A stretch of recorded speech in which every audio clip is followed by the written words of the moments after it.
Hello hi नमस्ते, आप सभी का स्वागत है लेट्स क्रैक यूपीएससी सीएसई के प्लेटफॉर्म पर।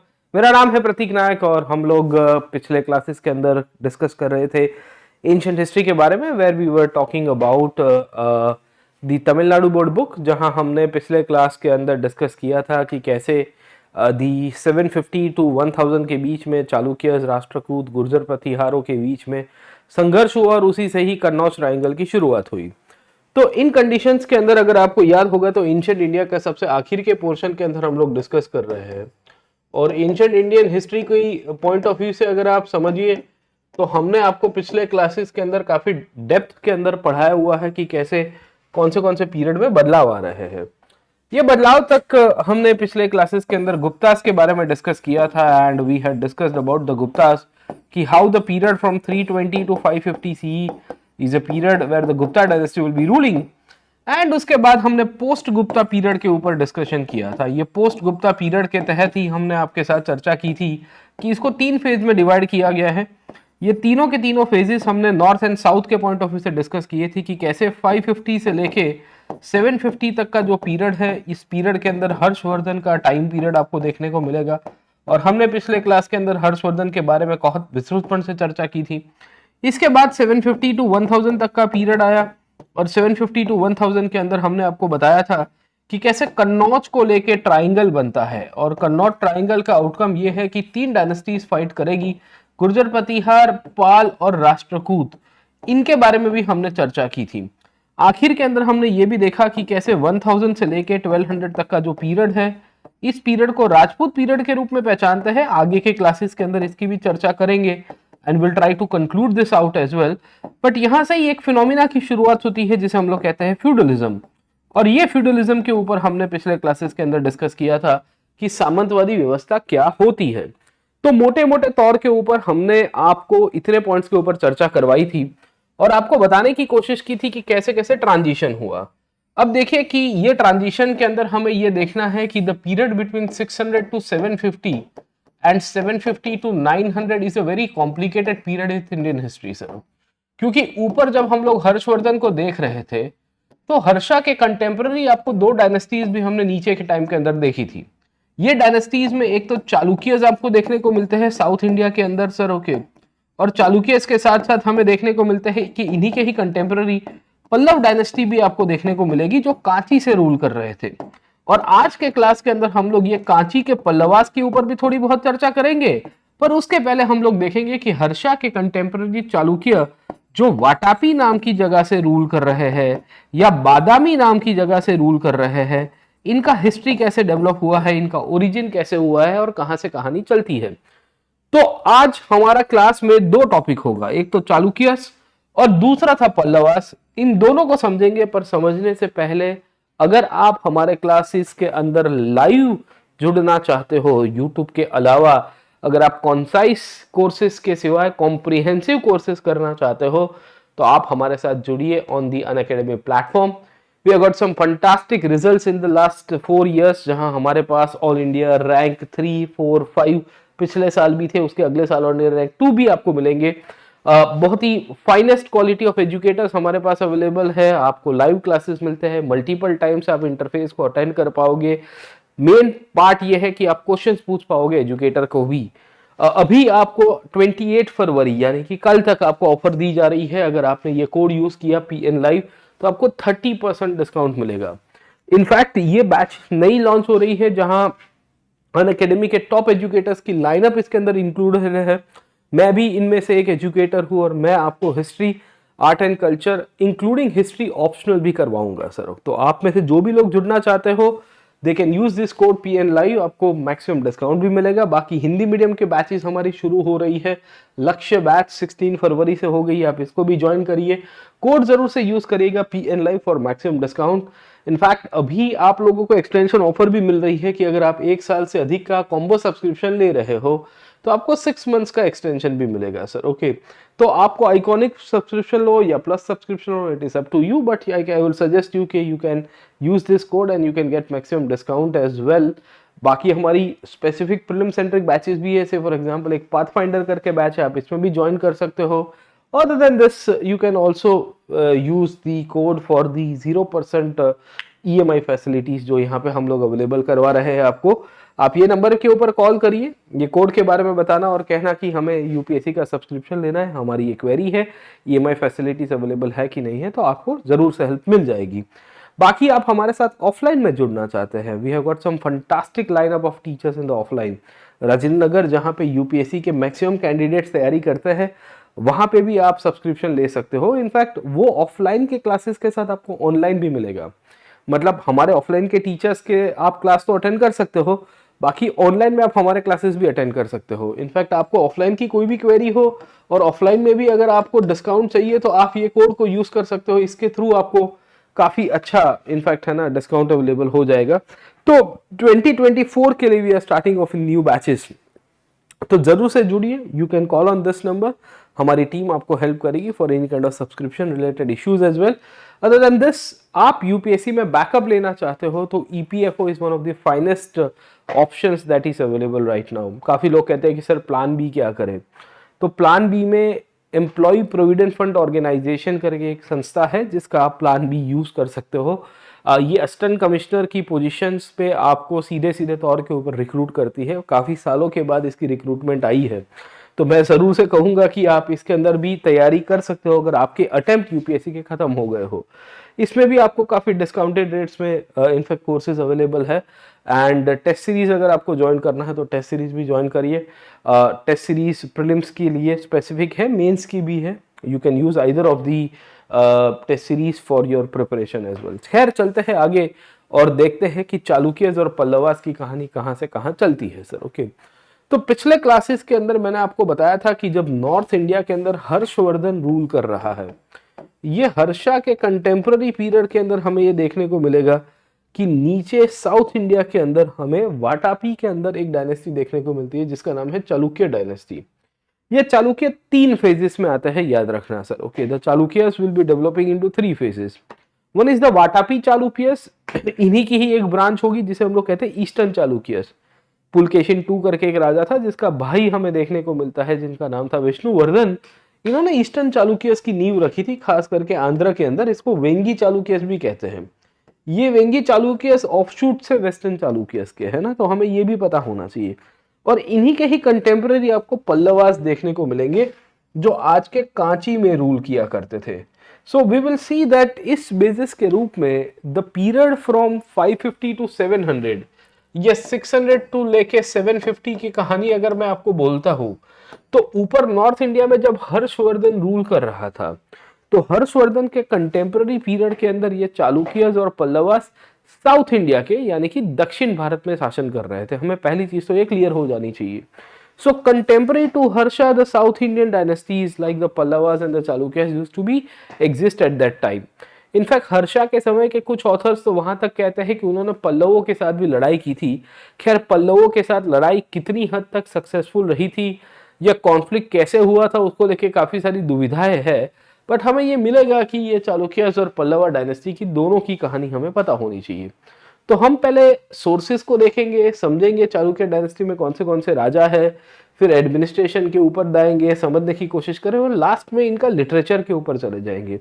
लिटरेचर इसके लिए क्योंकि चालुक्यन डायनेस्टी का एक सबसे बड़ा कंट्रीब्यूशन कोई भारतीय इतिहास को लेके है, तो वो ये है कि इनके द्वारा कल्चर के अंदर से खास करके अगर आप देखिए तो वाटापी और उसके आजू बाजू के बहुत सारे आर्किटेक्चर के स्टाइल्स इन्होंने डेवलप किए हैं। तो वाटापी एक जगह है, पर वाटापी के अलावा आपको पत्तडकल करके एक जगह देखने को मिलेगी, या पत्तडकल के साथ साथ अगर आप देखोगे तो you will find a place called as the Aihole. ये आइहोल के रूप में इसको पहचानते हैं। That is also very important place when it comes to the Chalukyan dynasties as well. वैसे ही आपको पल्लवास के समय पे भी आपको कांची या महाबलीपुरम जैसी एक आपको जगह देखने को मिलेगी। ये महाबलीपुरम ये बहुत ही इंपॉर्टेंट प्लेस है पल्लव डायनेस्टी के हिसाब से। And if you are aware about this place, यहाँ पे प्राइम मिनिस्टर मोदी और चाइना के वीएलसी के प्रेसिडेंट शी जिनपिंग इनकी एक मुलाकात हुई थी 3 साल पहले।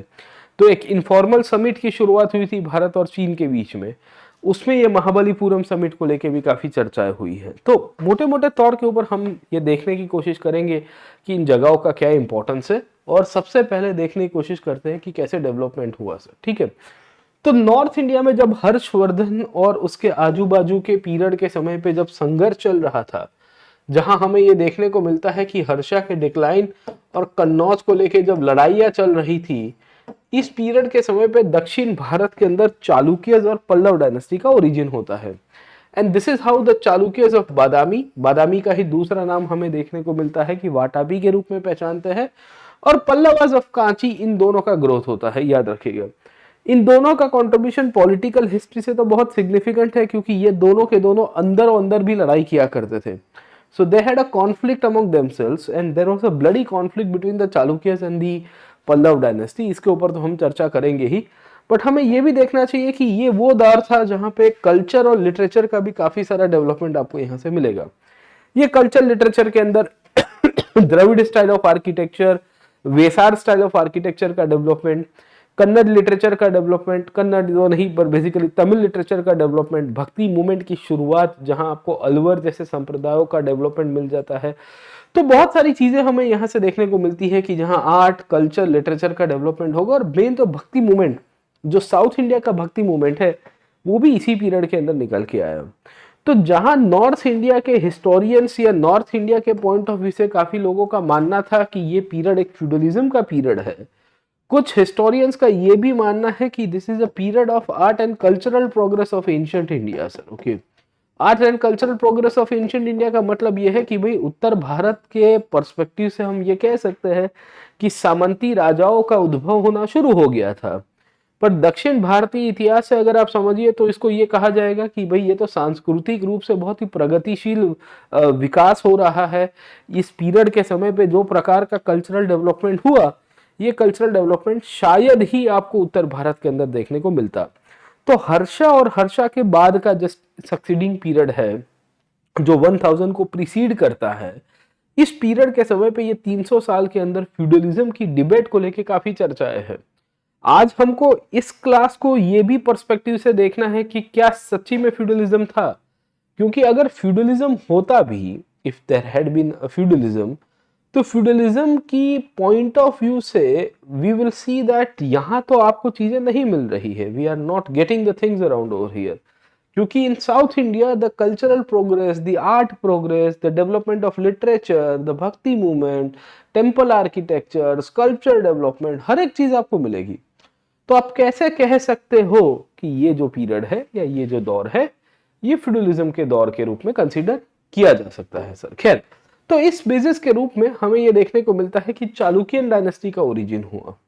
ये चालुक्य डायनेस्टी की खासियत यह है कि इसके समय पे हमारे पास बहुत सारे इंस्क्रिप्शंस मिलते हैं, एंड वी विल फाइंड कि देयर आर मल्टीपल इंस्क्रिप्शंस जिसके थ्रू हम लोग ये कह सकते हैं कि चालुक्यस और पल्लवों की ओरिजिन कहां से कहां रहती है। सर ओके, तो सबसे पहले हम लोग चालुक्यस के पॉइंट ऑफ व्यू से ही देखेंगे सर ओके, और समझने की कोशिश करेंगे कि चालुक्यस के कौन से सोर्सेज हमारे पास बचे हैं। तो चालुक्य में एक सोर्सेज आता है आर्कियोलॉजिकल सोर्सेज, जहां पे इंस्क्रिप्शंस के हिसाब से या बाकी सारी चीजों के हिसाब से हम लोग गवर्न कर सकते हैं, और दूसरे हैं लिटरेरी सोर्सेज, जहां कोई लिटरेचर या बेसिकली कोई किताब लिखी गई है, इनके आधारित भी हम लोग चालुक्यस को समझ सकते हैं। तो we come to know about multiple books. अब जैसे कि अगर आप देखोगे तो चालुक्यस में आपको इंस्क्रिप्शंस मिलते हैं। ये इंस्क्रिप्शंस राजाओं के द्वारा इशू किए गए थे, ये मंदिर की दीवारों के ऊपर थे, पत्थरों के ऊपर लिखे गए थे, साथों के साथों कॉपर प्लेट्स जिसे हम लोग ताम्र पत्र के रूप में पहचानते हैं, उसके अंदर भी कंपोज किए गए थे। So the inscription were issued by the Chalukyas in Kannada, Telugu, Tamil and Sanskrit languages, and the Pallavas in Tamil and Sanskrit languages recording to the land grants to the Brahmins as well। अब देखिए ये बहुत इंटरेस्टिंग कहानी आपको मिलती है। चालुक्य के पीरियड तक आपको कन्नड़, तेलुगु और तमिल लैंग्वेज और संस्कृत, ये चारों का प्रभाव आपको मिलेगा। आपके लिए यूपीएससी के अंदर, पीटी के अंदर एक सवाल आ सकता है कि इनमें से कौन सी लैंग्वेजेस का उपयोग चालुक्यस के द्वारा किया गया था या पल्लवों के द्वारा किया गया था, और किस तरह से इनके यहाँ पे डेवलपमेंट होता है। खासियत आपको ये देखने को मिलती है कि इसमें जो एहोल करके एक इंस्क्रिप्शन है, जो पुलकेशिन II के कवि के द्वारा लिखा गया है, जिसका नाम है रवि कीर्ति, ये रवि कीर्ति के द्वारा संस्कृत के अंदर वी विल सी की ये इंस्क्रिप्शन की जानकारी मिलती है। मजे की बात यह है कि एहोल इंस्क्रिप्शन के अंदर हमें पॉलिटिकल हिस्ट्री भी पता चलती है। ये एहोल इंस्क्रिप्शन एक ऐसा इंस्क्रिप्शन है जहां पुलकेशिन टू और हर्षवर्धन के बीच में जो लड़ाई हुई थी उसकी भी हमारे पास हिस्टोरिकल नॉलेज मिल जाती है sir. Okay, so we can identify and we can see that based on the understanding of Pulkeshin II and Harsha's conflict that had taken place in the northern parts of the country, that can also be composed and that can also be understood from this part as well sir। ठीक है ना, समझे? तो हमें ये clear हो जाना चाहिए कि कैसे किस तरह से डेवलपमेंट हुआ। इसके सिवाय अगर आप देखोगे पंपा की कहानी है, या हमको इस पीरियड के अंदर कवि राजमार्ग के बारे में मैंने आपको बताया था, उसमें से भी हमारे पास कोई ना कोई एविडेंसेस मिलते हैं। अदर देन दिस हमारे पास लिटरेचर के भी बहुत सारे सोर्सेज है। ये लिटरेचर के सोर्सेज की खासियत ये है कि ज्यादातर भक्ति लिटरेचर के सोर्सेज हमको बहुत मिलेंगे। ये क्यों मिलते हैं लिटरेचर के सोर्सेज? क्योंकि इस पीरियड के अंदर भक्ति मूवमेंट की शुरुआत हुई थी, और ये भक्ति मूवमेंट जिसे तमिल डिवोशनल मूवमेंट के रूप में पहचानते हैं, इसमें अलवर साहित्य और नैनार साहित्य का भी डेवलपमेंट हुआ। अलवर साहित्य एक ऐसा लिटरेचर है जो मूलतः से विष्णुइज्म के रूप में या विष्णु को परम सत्य के रूप में मानता है, और इनके जो लिटरेचर थे उसमें नाल दिव्य प्रबंधनम करके किताब है, that's a very famous book, जो अलवर लिटरेचर का पॉइंट ऑफ व्यू से हमारे लिए बहुत इंपॉर्टेंट हो जाती है। वैसे ही भक्ति मूवमेंट से शिवजी को भी मानने वाला एक संप्रदाय निकल के आया जिसे हम लोग कहते हैं नायनार्स। ओके, ये जो नायनार से इनके द्वारा थेवरम करके एक साहित्य निकल के आया। ये थेवरम म्यूजिकल कंपोजिशन था संगीत के अंदर से, उसका भी हमें डेवलपमेंट इसी पीरियड के अंदर मिलता है। तो इस बेसिस के रूप में तमिल और संस्कृत भाषा दोनों का विकास हमें यहाँ से देखने को मिलता है। और वैष्णवाइट जो अलवरों के द्वारा नाल दिव्य प्रबंधनम जैसी आपको चीजें मिलेगी, शैव लिटरेचर के बारे में हमको यहाँ से देखने को मिलती है, थेवरम जैसा लिटरेचर हमें यहाँ से मिल जाता है, पेरिया पुराण आपको देखने को मिलेगा, जो बेसिकली इस पीरियड के लिटरेचर सोर्सेज को हमें दर्शाता है कि कैसे एक इंपॉर्टेंट और सिग्निफिकेंट पार्ट था। इसके सिवाय हमारे पास बहुत सारे कॉइन्स मिले हैं। ये कॉइन्स के बेसिस के रूप में भी हम लोग आइडेंटिफाई करते हैं कि चालुक्यज और पल्लवों का हिस्ट्री कैसा रहा होगा। इनफैक्ट आपको बहुत इंटरेस्टिंग कहानी देखने को मिलेगी जहां हमें ये पल्लवा और चालुक्य के बीच में जो कॉन्फ्लिक्ट हो रहा था, अभी मैंने थोड़ी देर पहले आपको बताया कि इन दोनों डायनेस्टीज के बीच में लड़ाई हो रही थी, ये लड़ाई के बारे में किसी और ने भी लिखा है। ये लिखने वाला कोई और नहीं पर समुद्रगुप्त का प्रयाग प्रशस्ति आपको देखने को मिलेगा। तो इलाहाबाद पिलर इंस्क्रिप्शन के बारे में हमने पिछले क्लासेस के अंदर चर्चा की थी, जो हरिसेन के द्वारा लिखा गया था। ये इलाहाबाद प्रयाग प्रशस्ति या इलाहाबाद पिलर इंस्क्रिप्शन जो मूलतः से अशोक का पिलर है, इसमें पल्लवा और चालुक्य की कॉन्फ्लिक्ट के बारे में दिखाया गया है। मतलब उस पीरियड में भी इन दोनों के बीच में लड़ाई हो रही होगी छोटी मोटी, वो दर्शाने की कोशिश की गई है sir. Okay, so we will find कि a whole inscription and including the Allahabad inscription talks about the little bit of conflicts going on between the regional dynasties as well sir। okay, तो इस basis के रूप में हम लोग ये कह सकते हैं कि काफी सारी किताबें हमारे पास अवेलेबल है। इसमें ह्यूएन सांग की वार्ता भी हमको देखने को मिलेगी, इसमें इत सिंह की स्टोरीज भी देखने को मिलेगी। इत सिंह ह्यूएन सांग के बाद आया था भारत के अंदर और उन्होंने भी भारत के इतिहास के बारे में लिखा है। श्रीलंका के इतिहास में द्वीप वंश और महावंश जैसी किताबें भी हमें मिलती है, जो भी ये चालुक्य और पल्लवों की कॉन्फ्लिक्ट के बारे में कहीं ना कहीं इसके बारे में जानकारी देती है। इसके सिवाय सुलेमान और अल मसूदी और इब्न हकूका जैसे अरब व्यापारी जो इस पीरियड में भारत में आए होते हैं, वो भी दक्षिण भारत के इतिहास के बारे में कुछ ना कुछ लिखेंगे और उससे हमें ये जानकारी देंगे कि यहाँ किस प्रकार की socio political and economic situation create हो रही थी। तो मोटे मोटे तौर के ऊपर अगर आप समझने की कोशिश करिए तो हमारे पास बहुत सारे सोर्सेज अवेलेबल है। यही सोर्सेज को पढ़ के हम लोग मूलतः से ये पल्लवों और चालुक्य का जो इतिहास है उसके बारे में हम लोग समझने की कोशिश करेंगे। सबसे पहले आज का क्लास हम लोग फोकस करेंगे चालुक्यस के ऊपर से और समझेंगे कि चालुक्य के इतिहास की शुरुआत कहाँ से हुई, ये डायनेस्टी कहाँ से निकल के आई है और ये डायनेस्टी का इतिहास का बेसिकली गोल्डन पीरियड कहाँ से कहाँ तक रहा है सर। ओके, तो when we try to see the sources और when we try to understand the story of the Chalukya dynasties, तो हमें थोड़ा पीछे जाना पड़ेगा गुप्ता पीरियड के अंदर। अगर आपको थोड़ा बहुत इतिहास याद होगा पिछले क्लासेस के अंदर से, तो मैंने बताया था कि गुप्ता डायनेस्टी एकमात्र ऐसी डायनेस्टी है जो मौर्यस के बाद भारत में सबसे बड़ा एम्पायर क्रिएट करेगी सर। ओके, और ये एम्पायर क्रिएशन के अंदर समुद्रगुप्त जैसे राजा का बहुत बड़ा कंट्रीब्यूशन है। समुद्रगुप्त के बाद जब चंद्रगुप्त टू पावर के ऊपर आया है, जिनको विक्रमादित्य या शकारी के रूप में भी कहा गया है, ये चंद्रगुप्त टू ने दक्षिण भारत के ऊपर भी अपना डोमिनेशन एस्टेब्लिश किया। तात्कालिक रूप में दक्षिण भारत में उस पीरियड में जो शक्ति हुआ करती थी उसे हम लोग कहते हैं वाकाटकास। और ऐसा कहा जाता है कि ये जो चालुक्यस है, ये चालुक्यस को ग्रोथ मिलता है जब वाकाटकास का डिक्लाइन हुआ, और उसी के बाद से वी विल फाइंड कि the Chalukyan dynasty will come to power, और ये फिर डोमिनेटिंग शक्ति के रूप में निकल के आए। तो मोटे मोटे तौर के ऊपर ये जो चालुक्यस है, जो वाटापी से रूल कर रहे थे, या वाटापी का ही दूसरा नाम हम लोग कहते हैं द बादामी से रूल कर रहे थे, तो इनका पहले तो हमें ओरिजिन पॉइंट क्लियर हो जाना चाहिए कि what has been the origin of the Vatapi Chalukyas और द बादामी चालुक्यस, है ना, समझे आप लोग? ओके। इनके बारे में सबसे ज्यादा हमें देखने को मिलता है कि जो हिस्टोरिकल पॉइंट ऑफ व्यू से हमारे लिए इंपॉर्टेंस है कि ये कहां से निकलने वाली डायनेस्टी है और किस तरह से निकलती है।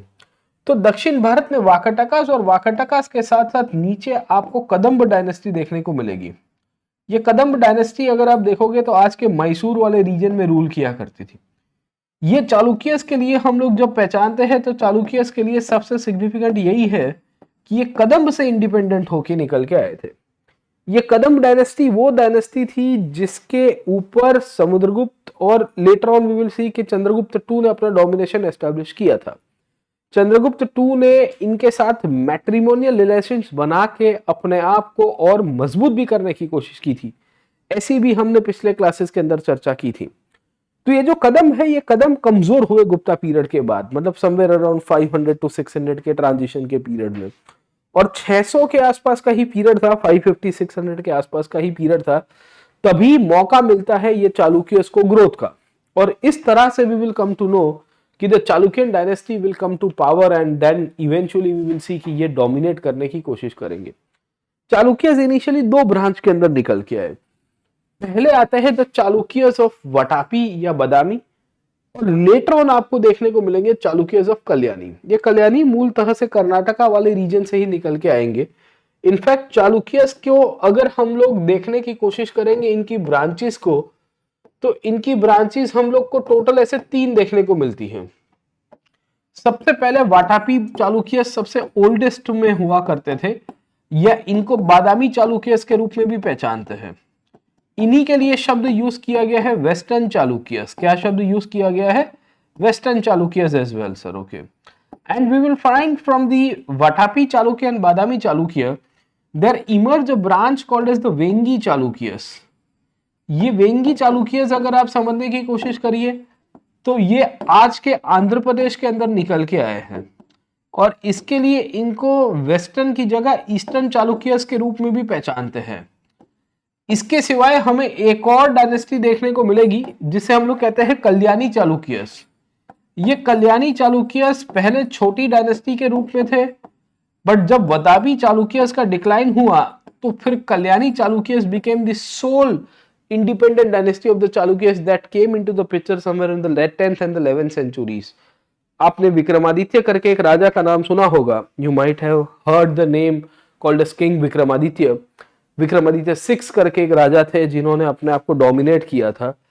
ये विक्रमादित्य के ट्रांजिशन का ही पीरियड है जहां से वी विल फाइंड कि 10th 11th सेंचुरी में कल्याणी चालुक्यस आएंगे।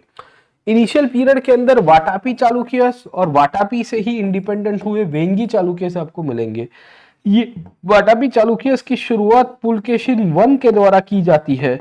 ऐसे स्रोत हमें बहुत सारे इंफॉर्मेशन के मिले हैं और यहां से इनकी पॉलिटिकल हिस्ट्री की शुरुआत होगी, सर। ओके ना, समझे? So the Chalukyan dynasty emerged as a strong power with its founder called as Pulkesin I fortifying a hill near Badami। पहला चीज इनका याद रखिएगा। ये किससे इंडिपेंडेंट हुए हैं कि they declared the independence from the Kadambas. Kadamba basically आज के दक्षिण भारत में कर्नाटका के अंदर ही रूल करने वाली डायनेस्टी थी। It is said that he conducted several yagnas and performed the Ashwamedh sacrifices, and this is how you will find कि gradually the dynasty will emerge। Over a period of time ये बादामी नाम का जो किला है जिसके अंदर fortifying हुआ था, ये फोर्टिफिकेशन के रूप में हमें ये देखने को मिलता है कि कीर्तिवर्मन करके एक व्यक्ति राजा पावर के ऊपर आए। कीर्तिवर्मन मूलतः से पुलकेशिन वन के बाद पावर के ऊपर आता है। अब प्रॉब्लम यह था कि कीर्तिवर्मन की जो कहानी है, ये कहानी में ऐसी स्टोरी देखने को मिलती है कि इन्हीं के ही भतीजे इनको टॉपल करने की कोशिश करेंगे, और इसी बेसिस के रूप में कीर्तिवर्मन को उथला के वी विल फाइंड कि ग्रेजुअली पुलकेशिन टू पावर के ऊपर आते हैं, जो अल्टीमेटली अपने आप को शक्तिशाली करेंगे। कीर्तिवर्मन के बाद मंगलेश करके एक राजा पावर के ऊपर आए थे। मंगलेश को हटा के we will come to know कि चालुक्यन डायनेस्टी के अंदर पुलकेशिन टू पावर के ऊपर आए। पुलकेशिन टू ही हमारे लिए मोस्ट इंपॉर्टेंट राजा है फ्रॉम द चालुक्यन डायनेस्टीज। अगर चालुक्य की पॉलिटिकल हिस्ट्री याद रखनी है हमें सर, ओके, और हम लोग जब वाटापी चालुक्यस को याद रखेंगे या बादामी चालुक्यस को याद रखेंगे, तो हमें इनके अंदर से क्या याद रखना है, याद रखिएगा सर, ठीक है। तो we are suppose to remember the name of the kings, क्योंकि आजकल यूपीएससी पीटी में काफी सारा नाम पूछ रहा है। तो नाम के अंदर मैंने आपको बताया कि पुलकेशिन वन करके एक राजा देखने को मिलेगा जिसके समय पे इसकी शुरुआत हुई थी। फिर कीर्तिवर्मन करके राजा देखने को मिलता है जिसके समय पे इन्होंने अपने आप को एस्टेब्लिश और स्ट्रॉन्ग किया। फिर मंगलेश करके एक राजा देखने को मिलता है, ये मंगलेश के ही भतीजे हुआ करते थे। वी विल फाइंड कि जिनका नाम था पुलकेशिन टू, और पुलकेशिन टू सबसे मोस्ट पावरफुल राजा के रूप में ये उभर के आए सर, ओके। इनका टाइम पीरियड 609 से लेके 642 था, and he was a contemporary of Harshvardhan, जिसके बारे में हमने आपको पिछले क्लास के अंदर भी चर्चा की थी।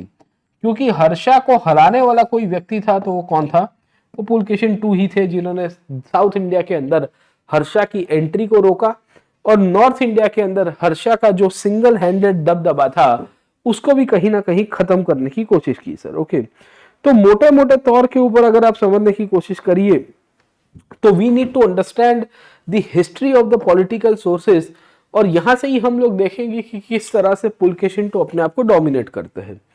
पुलकेशिन टू अपने आप को स्थापित करते हैं, इसकी जानकारी हमें आईहोल इंस्क्रिप्शन के अंदर से मिलती है।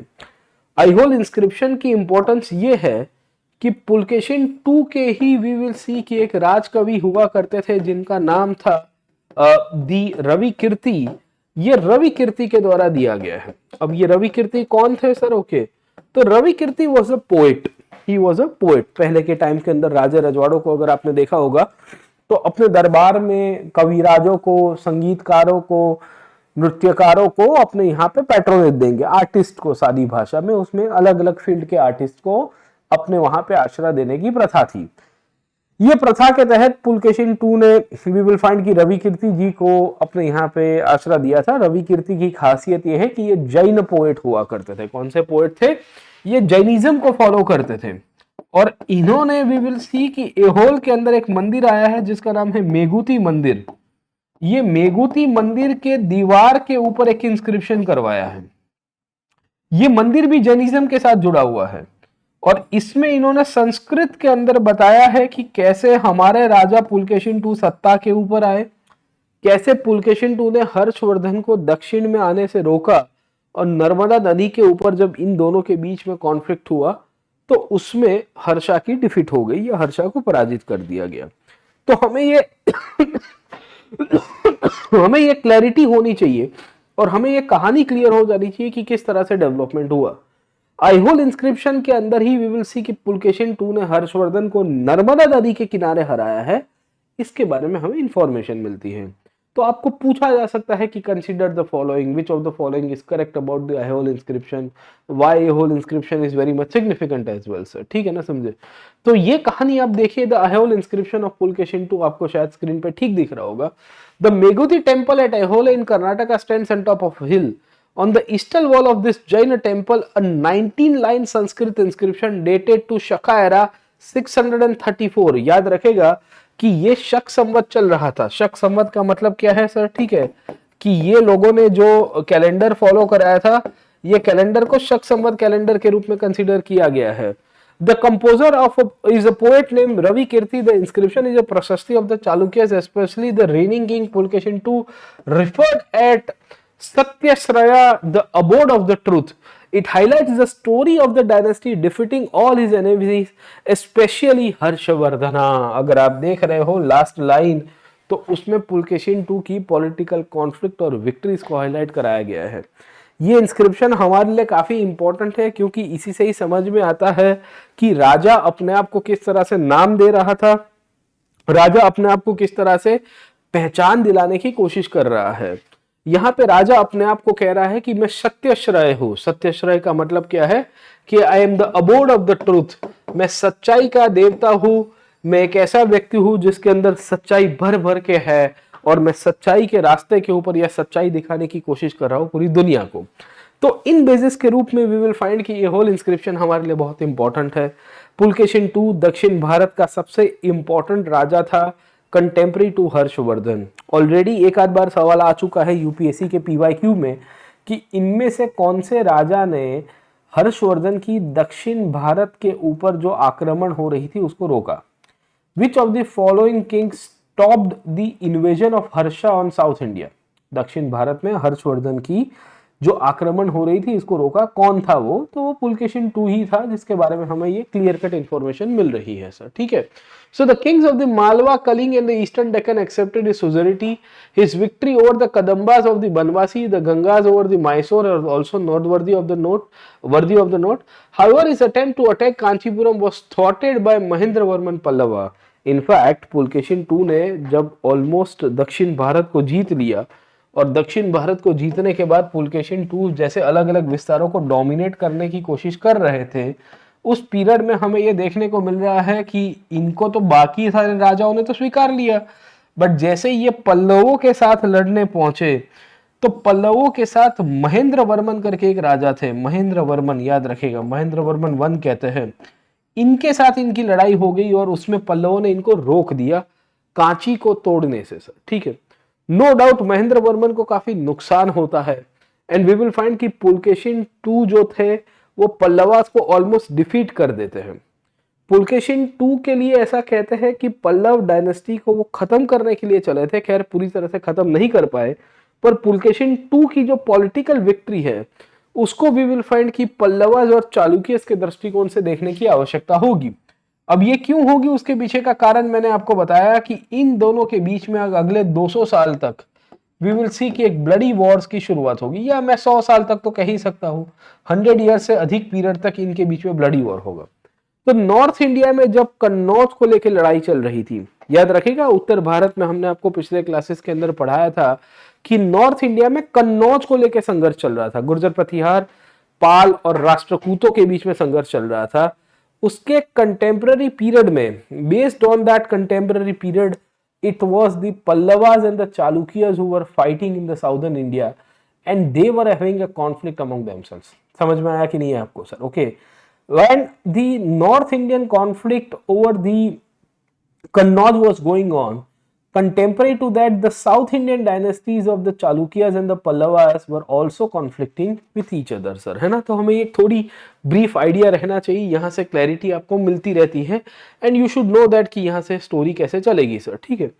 अब हुआ क्या कि इनिशियल पीरियड में महेंद्र वर्मन पल्लवा जो थे इनकी मृत्यु हो जाती है जब पुलकेशिन II ने आक्रमण किया, और महेंद्र वर्मन पल्लव की जब मृत्यु हो गई तो महेंद्र वर्मन के छोकरे पावर के ऊपर आए। छोकरे आने का मतलब है उनके संतान पावर के ऊपर आए। नरसिंह वर्मन अपने आप को महाबली कहते थे, मामल्ला कहते थे, राजमल्ला के रूप में पहचानते थे सर, है ना? उन्होंने कांची से लेके महाबलीपुरम तक का रीजन का पूरा अपना एस्टेब्लिशमेंट किया था। महाबलीपुरम के आधुनिक फाउंडर ही वही है ना, महेंद्र वर्मन। महेंद्र वर्मन के संतान है नरसिंह वर्मन सर। ओके। अब नरसिंह वर्मन कहते हैं कि पप्पा का, भाई का, दादा का, सबका बदला लेगा तेरा नरसिंह वर्मन। जो हमारे साथ ये चालुक्यों के द्वारा किया गया है उन सब का बदला तो मिलेगा ही सर। ओके। कब तक हम ऐसा चुप बैठेगा sir? How long we can keep mum and we can not like no, हमें इसके ऊपर कुछ करना चाहिए। तो इन कंडीशंस के अंदर हमें ये देखने को मिलता है कि नरसिंह वर्मन पावर के ऊपर आए, इन्होंने बादामी को अटैक किया और बादामी को अटैक करने के बाद पुलकेशिन II की मृत्यु हो गई। इन सब कंडीशंस के अंदर चालुक्यन डायनेस्टी में एक बहुत बड़ा वैक्यूम क्रिएट हुआ। वैक्यूम होने का मतलब यह है कि चालुक्य डायनेस्टी थोड़े समय तक कमजोर हो गई थी। क्यों कमजोर हुई थी? ऑब्वियस था कि वी विल फाइंड कि यहाँ पे जिस तरह से पुलकेशिन II की मृत्यु हुई, ये पुलकेशिन II ज्यादा नहीं टिक पाते हैं और पुलकेशिन II के बाद फिर दूसरे उनकी ही डायनेस्टी के राजा आएंगे जो बदला लेने की कोशिश करेंगे, बट अब पहले जितनी शक्ति और सत्ता चालुक्यस के पास नहीं रहती है। करीबन 750 के आसपास का पीरियड था, 750 के आसपास का पीरियड था। राष्ट्रकूट डायनेस्टी से दांती दुर्ग करके एक राजा निकल के आए, जिनके बारे में हमने पिछले क्लासेस के अंदर आपको पढ़ाया था सर। ओके, तो पुलकेशिन टू के ट्रांजिशन के अंदर हमें ये देखने को मिलता है कि कुछ 100 साल तक चालुक्यज और पल्लवा के बीच में कॉन्फ्लिक्ट होता रहेगा। ऐसा नहीं था कि कॉन्फ्लिक्ट पूरी तरह से खत्म हो गया था और इनके बीच में अब लड़ाई कम हो गई थी। But for the next 100 years the conflict between the Chalukyas and the Pallavas continued, but over a period of time by 750 the Chalukyas became weak and Chalukya dynasty के आखिर के राजा थे कीर्तिवर्मन टू।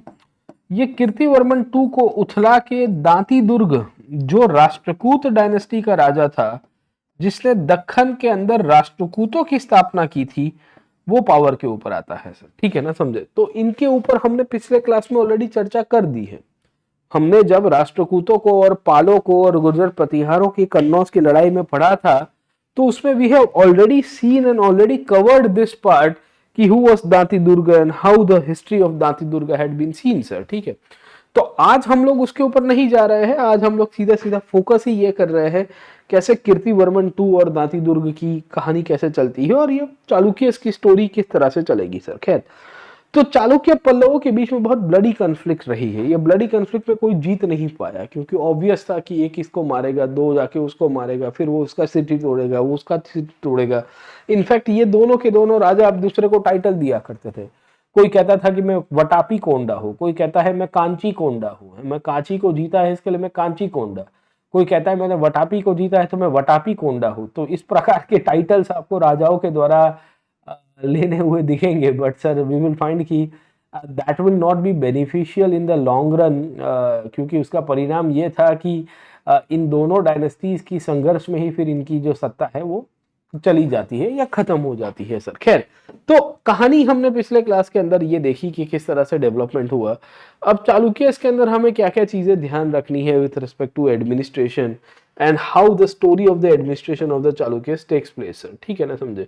तो एक तो आपको पुलकेशिन टू की कहानी याद रहनी चाहिए, और सबसे लास्ट किंग जो था, ये लास्ट किंग का नाम था कीर्तिवर्मन टू। इनका भी नाम आपको क्लियर हो जाना चाहिए। अब आप मुझे पूछोगे कि मास्टर इतने सारे नाम क्यों याद रखने हैं हमें, तो अगर आप यूपीएससी का प्रीवियस ईयर्स का पेपर उठा के देखोगे तो पिछले 4-5 साल से अर्ली मिडाइवल इंडिया के ऊपर से ये सब राजाओं के नाम बहुत आ रहे हैं। कौन किसका कंटेम्पररी था वो भी आ रहा है, इनफैक्ट कौन आगे पीछे था वो भी आ रहा है, कौन किसकी डायनेस्टी से बिलोंग कर रहा था वहां तक के सवाल आपको पूछे गए हैं। तो आपको भविष्य में पूछा जा सकता है कि पुलकेशिन टू तो याद रहेगा, कीर्तिवर्मन टू कौन था? दांती दुर्ग और कीर्तिवर्मन टू एक दूसरे के कंटेम्पररी थे। अगर ऐसा सवाल आया तो आधे से ज्यादा जनता वी विल सी की गरबा करने लग जाएगी। उसके पीछे का कारण है क्योंकि उन्होंने पॉलिटिकल पॉइंट ऑफ व्यू से हिस्ट्री नहीं देखी है। पर दांती दुर्ग जो राष्ट्रकूटों का सामंत हुआ करता था, वो कीर्तिवर्मन की गाड़ी को पलटा देता है और वो फिर सत्ता के ऊपर आएगा और उसने अपने आप के एक नए वंश की शुरुआत की, जिसे हम लोग कहते हैं राष्ट्रकूट वंश सर। ओके, तो कहानी इनके ऊपर आगे चलेगी, इसके ऊपर चर्चा करेंगे कि क्या हुआ, किस तरह से हुआ। बट पहली स्टोरी हमें क्लियर हो जानी चाहिए कि कैसे चालुक्यस की बैकग्राउंड चली है। अब चालुक्यस में हम लोग क्या क्या याद रखेंगे, है ना? तो चालुक्यस के अंदर हमें यहाँ से जो चीजें याद रखनी है, एक तो पॉलिटिकल हिस्ट्री के पॉइंट ऑफ व्यू से मैंने आपको बताया कि किस तरह से राजाओं के नाम रहे हैं। दूसरा, इनका एडमिनिस्ट्रेशन हमें देखना है कि इनके यहाँ पे प्रशासन कैसे चलता था। तीसरा, इनके यहाँ पे कल्चर का डेवलपमेंट कैसे हुआ, और कल्चर में आर्किटेक्चर और खासियत में लास्ट में लिटरेचर के ऊपर भी हम लोग समझने की कोशिश करेंगे कि what kind of development will take place in this era sir. ठीक है ना, समझे? तो when we try to see the story of the kings and when we try to see the administration, तो इसमें क्या क्या चीजें हमें क्लियर हो जाना चाहिए। तो हमें यहाँ से फैक्चुअल सवाल आ सकता है, तो हम इस पॉइंट ऑफ व्यू से देखने की कोशिश करेंगे। The king was the head of the administration in dynastic succession. The primogeniture was not strictly followed. मतलब ये है कि सबसे ज्येष्ठ पुत्र युवराज बनेगा ये जरूरी नहीं है। प्राचीन भारत में भी ऐसे बहुत सारे इंस्टेंसेस हुए हैं कि सबसे बड़ा बेटा राजा बने, ये जरूरी नहीं है। सामान्य रूप से ये देखने को मिल रहा था कि बड़ा बेटे को ही राजा की सत्ता या बड़े बेटे को ही राजा की जो पोजीशन है वो दी जाती थी सर, ठीक है। Generally, the elder was appointed as the Yuvraj while the king was in office. The heir apparent got trained in the literature, law, philosophy and martial art and others as well. And इस तरह से युवराज को training देते देते जो राजा बुजुर्ग हो जाता था, उनकी मृत्यु होने के बाद युवराज खुद ही राजा के रूप में आ जाएगा सर, ठीक है। तो Chalukyan kings came to be the rule according to the Dharmashastra and the Niti Shastra as well. और राजाओं का मानना था कि भाई हम तो भाई धर्मशास्त्र आधारित चल रहे हैं, नीति शास्त्र आधारित चल रहे हैं, हमें कोडिफाइड बुक्स के आधारित चलना चाहिए। तो एक थियोक्रेटिक एडमिनिस्ट्रेशन बनाने की कोशिश की गई थी चालुक्यस के द्वारा। थियोक्रेसी का मतलब यह है कि ऐसा प्रशासन जहां धर्म आधारित किताबों को आधार बनाया जाता है सर, ठीक है। Pulakeshin one himself was Manushastra, Purana and the Itihas as well, that includes the Ramayana and the Mahabharata as well. In the beginning, the Chalukyan king assumed the title of Maharaja Satyasrai Sri Prithvi Vallabham, and after defeating Harshvardhana, Pulkeshin to assume the title of Parmeshwaram. अब आप देखने की कोशिश करिए कि किस किस प्रकार के टाइटल राजाओं के द्वारा अज्यूम किए हैं। इनिशियल ये लोग महाराजा का टाइटल अज्यूम करते थे। सत्यश्राय का टाइटल मैंने आपको बताया कि एक ट्रूथ अबोर्ड के रूप में अपने आप को पहचानते हैं और कहते हैं कि हम सत्य को सपोर्ट करने वाले लोग हैं, हम सत्य की मदद करने वाले लोग हैं, हम सत्य आधारित चलने वाले लोग आपको देखने को मिलेंगे सर, ठीक है। और उसके बाद अगर आप समझने की कोशिश करिए तो यही डायनेस्टी अगर आप समझने की कोशिश करो तो हमें देखने को मिलेगा अपने आप को over a period of time परमेश्वरम, भट्टराक और महाराजा धीराजन के रूप में भी कंसीडर करती है sir, getting on point, okay. तो वी विल फाइंड कि ये चालुक्यन एडमिनिस्ट्रेशन के पॉइंट ऑफ व्यू से हमें देखने को मिल रहा है कि किस तरह से चालुक्यस के द्वारा अलग अलग प्रकार के एडमिनिस्ट्रेटिव टाइटल्स भी लिए गए हैं। In the Pallava kingdom the kings took high sounding titles such as Dharma Maharaja, महाराजा धीराज, राजा धीराज, धर्म महाराजा एंड महाराजा। इनफैक्ट इससे हमको देखने को मिलता है कि राजा अपने आप के डिवाइन ओरिजिन के रूप में बहुत मानता है। डिवाइन ओरिजिन का मतलब यह है कि राजा अपने आप को भगवान का प्रतिनिधि मानता है। अशोक को देखोगे, पिछले क्लासेस के अंदर हमने चर्चा किया था, वो कहता है कि देवम प्रियासी, प्रियदर्शी, देवों का प्रिय हूं मैं सर, ओके। यह समुद्रगुप्त के ट्रांजिशन के अंदर या कनिष्क को देखिए, कनिष्क अपने आप को कहता है देवपुत्र, कि भाई मैं देवों का पुत्र हूं सर, है ना। तो इस प्रकार के टाइटल्स कैसे हैं, यहाँ पे भी हमको परमेश्वर कहता है राजा अपने आप को, मैं परम ईश्वर हूं सर, है ना। तो ये तो एक प्रकार की टाइटल ही ऐसी है जो भगवान के सेंट्रिक आपको देखने को मिल जाएगी सर, ठीक है ना, गेटिंग ऑन पॉइंट, ओके। तो अलग अलग प्रकार के यज्ञ आपको मिलेंगे, अश्वमेघ यज्ञ है, वाजपेयी यज्ञ है, वो भी आपको यहाँ से मिलता है। और ये वराह के अवतार को बहुत मानते थे। अब देखिए वराह का इंपॉर्टेंस क्यों है सर, ओके, क्योंकि ये पूरी की पूरी डायनेस्टी है वैष्णविज्म सेंट्रिक हुआ करती थी। ये जो चालुक्यन डायनेस्टी है that used to follow Vaishnavic traditions, and because they used to follow Vaishnavic traditions, तो वराह के सिंबल, विष्णु जी का जो वराह का अवतार है उसको ये लोग बहुत मानते थे और वराह के सिंबल्स को इन्होंने कॉइन्स में भी हाईलाइट करने की कोशिश की थी। सो वराह अवतार of Vishnu is very much significant. In fact इसके सिवाय शिव जी को भी मानने वाले ये डायनेस्टी आपको देखने को मिलेगी। और चालुक्य जो थे वो खास करके वराह को मानते थे। पल्लव जो है वो मूलतः से अगर आप समझने की कोशिश करिए तो नंदी की मूर्ति को बहुत मानते थे। इसके लिए पल्लवों के समय पे भी हमें ये देखने को मिलता है कि बुल या नंदी जो है उसकी आकृति या इमेजेस भी मिल जाती है। इनफैक्ट पल्लव में भी आधे वैष्णवाइट थे, आधे शैवाइट थे। चोलास जब पावर के ऊपर आए, जिसे हम लोग इंपीरियल चोलास के रूप में पहचानते हैं, ये इंपीरियल चोलास तो मूलतः से या कंप्लीटली हमें देखने को मिलेगा कि अपने आप को शैवाइट बताने की कोशिश करेंगे सर, ठीक है ना, getting open, okay. So what do we see over here कि इन बेसिस के रूप में हम लोग चालुक्यन एडमिनिस्ट्रेशन के पॉइंट ऑफ व्यू से देख सकते हैं कि कैसे डिवाइन ओरिजिन की कंसेप्ट आपको मिलती है। थियोक्रेटिक सिस्टम को फॉलो करने की कोशिश करेंगे सर, है ना, समझे। तो किंग्स का स्टेटस हमें देखने को मिलेगा इन द एडमिनिस्ट्रेशन कि ये लोग डिवाइन पॉइंट ऑफ व्यू से चाहते थे सर, ओके ना, समझे। दूसरा हम लोग ये कह सकते हैं कि अंडर द एडमिनिस्ट्रेशन इनके यहाँ पे थियोक्रेसी या थियोक्रेसी को भी फॉलो किया जा रहा था सर, ओके ना, गेटिंग ओपन, ओके। तीसरी बात हमें देखने को मिलता है कि वराह के अवतार को, जो विष्णु जी का ही अवतार है, इसको इंसिग्निया के रूप में इन्होंने कॉइन्स को लेके बहुत सारी चीजों के अंदर भी डालने की कोशिश की थी। अब सवाल यह है कि पूरा प्रशासन किसके हाथ में चलेगा, किस तरह से चलेगा और राजा क्या करेगा एडमिनिस्ट्रेशन के अंदर। अब कोई भी एडमिनिस्ट्रेशन स्टेट का आप देखने की कोशिश करो तो दो प्रकार से डिवाइड होता है सर, ओके। एक होता है सेंट्रल एडमिनिस्ट्रेशन, एक होता है प्रोविंशियल एडमिनिस्ट्रेशन, या इसी को ही लोकल एडमिनिस्ट्रेशन के रूप में भी पहचानते हैं सर, ठीक है। तो under the administration there are two types of administration that normally works in this part sir, ठीक है। One is the central administration, जिसे केंद्रीय प्रशासन के रूप में हम लोग पहचानते हैं, जहां राजा सब कुछ किस तरह से चला रहा है। दूसरा, राज्यों के अंदर क्या रोल प्ले है सर, ठीक है ना, समझे। तो सबसे पहले सेंट्रल एडमिनिस्ट्रेशन के ऊपर चले जाते हैं और समझने की कोशिश करते हैं कि how the central administration used to run. अब हमें इनके अंदर से क्या क्या सवाल बन सकता है, पहले वो देख लेते हैं। तो सवाल इसके अंदर से पहला तो ये बनेगा कि सेंट्रलाइज्ड था कि नहीं था, राजा के हाथ में कितनी सत्ता थी और मंत्रियों के हाथ में कितनी सत्ता थी।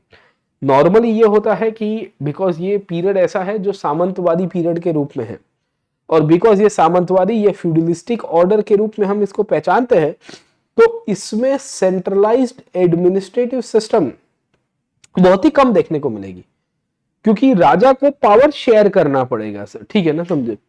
तो सेंट्रल एडमिनिस्ट्रेशन के अंदर हमें यह देखना है कि राजा का रोल क्या था सर, है ना, what has been the role of the king, पहली बात। दूसरा, हमें यह भी देखना है कि मिनिस्टर्स का क्या रोल प्ले था सर, ठीक है। तीसरा, हमें यह देखना है कि क्या ब्यूरोक्रेसी इस पीरियड के अंदर एग्जिस्ट करती थी, अगर करती थी तो वो कैसे करती थी, उसके लिए कोई कीवर्ड दिया गया है कि नहीं दिया गया है, जहां से प्रीलिम्स के अंदर सवाल बन सकता है, वो भी हम लोग समझने की कोशिश करेंगे सर, ठीक है ना, समझे। सो वी विल फाइंड कि under the administration all the powers were vested in the king. ये पहली लाइन बहुत इंटरेस्टिंग लिखी गई है यहां से। एंड वी विल फाइंड कि इस बेसिस के रूप में हम लोग ये कह सकते हैं कि राजा के हाथ में शक्ति बहुत थी। अब ऑल पावर्स लिखा तो गया है, पर क्या प्रैक्टिकली राजा सब कुछ अपने हाथ में कंट्रोल कर सकता है, वो थोड़ा टफ है डाइजेस्ट करने के लिए भी सर, है ना। But then we will find good numbers of ministers also come to know. ये मिनिस्टर्स में कहीं कहीं पे कुछ मिनिस्टर्स को लिखा गया है महासंधि विग्रहिका, फॉरेन मिनिस्टर होगा महासंधि विग्रहिका, जो संधि करता है या संधि तोड़ता है, जो युद्ध का डिक्लेरेशन करता है सर, ठीक है। विदेश मंत्रालय, वॉर मिनिस्ट्री इंक्लूडेड आपको मिल जाते हैं। ये आपको प्रधान के बारे में पता चलता है, महासंधि विग्रहिका अमात्यस के बारे में और समर्थ के बारे में पता चलता है। और इस बेसिस के रूप में हम लोग ये कह सकते हैं कि राजा अकेला नहीं था, there were good numbers of ministers that were worked, and we will also find कि the bureaucracy was also existing in the form of the अमात्यस। समर्थ और अमात्य ये दोनों के दोनों एंशिएंट इंडिया के टर्मिनोलॉजी है, right from the Kautilya's administration. अगर आप अर्थशास्त्र पढ़ोगे तो अर्थशास्त्र में Samartha was the term that was used for the head of the revenue. आज की तारीख में भी डिस्ट्रिक्ट कलेक्टर को बिहार में आप चले जाओ, नॉर्थ इंडिया में चले जाओ, तो उसको समर्थ के रूप में ही पहचानते हैं। ये समर्था तभी यूज हो रहा था, अभी भी यूज हो रहा है कुछ कुछ प्रादेशिक प्रशासनिक व्यवस्था के तहत। हम ही जब ही कलेक्टर की पोजीशंस, कलेक्टर का मतलब क्या है, what do you mean by the term collector. Collector का मतलब वही है कि वो व्यक्ति जो पैसा कलेक्ट करके देता है, किसको कलेक्ट करके देता है, स्टेट को कलेक्ट करके देता है। क्यों पैसा कलेक्ट करके देता है, तो we will come to know कि स्टेट के लिए उसके रेवेन्यू की एक नीड होती है, तो इसके लिए इनकी ऑफिशियल्स पोजीशंस भी आपको मिलेगी सर। खैर, तो वी विल फाइंड कि अमात्य समर्थ जैसी पोजीशंस आपको मिलेगी, जिनके थ्रू पूरा प्रशासन आपको चलने को मिल जाता है। अब सवाल ये था कि इनके यहाँ पे वी विल फाइंड कि जो एडमिनिस्ट्रेटिव साइड थी वो कैसे चलती है। तो सेंट्रल एडमिनिस्ट्रेशन तो हमें समझ में आया कि कैसे चल रहा है, कैसे समर्थ की इंपॉर्टेंस हमको यहाँ से देखने को मिल जाती है, कैसे अमात्य की इंपॉर्टेंस हमें देखने को मिल जाती है, कैसे संधि विग्रहिका करके जो टर्मिनोलॉजी है उसके बारे में हमें पता चलता है, कैसे प्रधान जैसे एडमिनिस्ट्रेशन के बारे में हमें पता चलेगा। अब सवाल ये आता है कि चालुक्यस ने बहुत बड़ा साम्राज्य बनाया था, पुलकेशिन II ने तो ऑलमोस्ट, मैंने आपको बताया कि दक्षिण भारत को जीत लिया था, मतलब he had won over the regions of Andhra Pradesh, regions up till Narmada, also the southern part, and he had defeated the Pallavas as well. तो सवाल ये आता है कि पुलकेशिन अगर इतना बड़ा साम्राज्य क्रिएट कर रहा है, if he's creating this much big empire, sir, okay, so now the second question that also comes up is this only कि he would have used certain kind of administrative units, क्योंकि वहां पूरा centralise तो नहीं रख सकता। जैसे आज भी भारत को चलाने के लिए हमने इतने सारे राज्यों का निर्माण किया है, यूनियन टेरिटरीज है, उसके नीचे डिस्ट्रिक्ट, लोकल, सिटी, तहसील, है ना, ग्राम लेवल के ऊपर भी हमारे पास एडमिनिस्ट्रेशन है। तो वैसी की वैसी कहानी आपको वहां पे भी देखने को मिलेगी सर, ठीक है। Even in the Kautilya's the Pulakeshin's administration will find the local administration will be taking place sir, getting your point, okay. दूसरी इसमें लोकल वुमेन की भी रोल है, इसके ऊपर भी चर्चा करेंगे, पहले लोकल एडमिनिस्ट्रेशन के ऊपर चले जाते हैं सर, ठीक है। तो वी विल फाइंड कि द कौटिल्यस और the Chalukyas divided the state into political division for the sake of administration.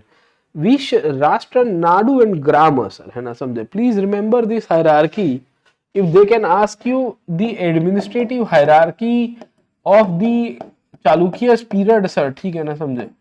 तो हमें ये क्लियर हो जाना चाहिए कि पहले है विश, विश के बाद है राष्ट्र, राष्ट्र के बाद है नाडु और नाडु के बाद है ग्राम सर, ठीक है ना, समझे।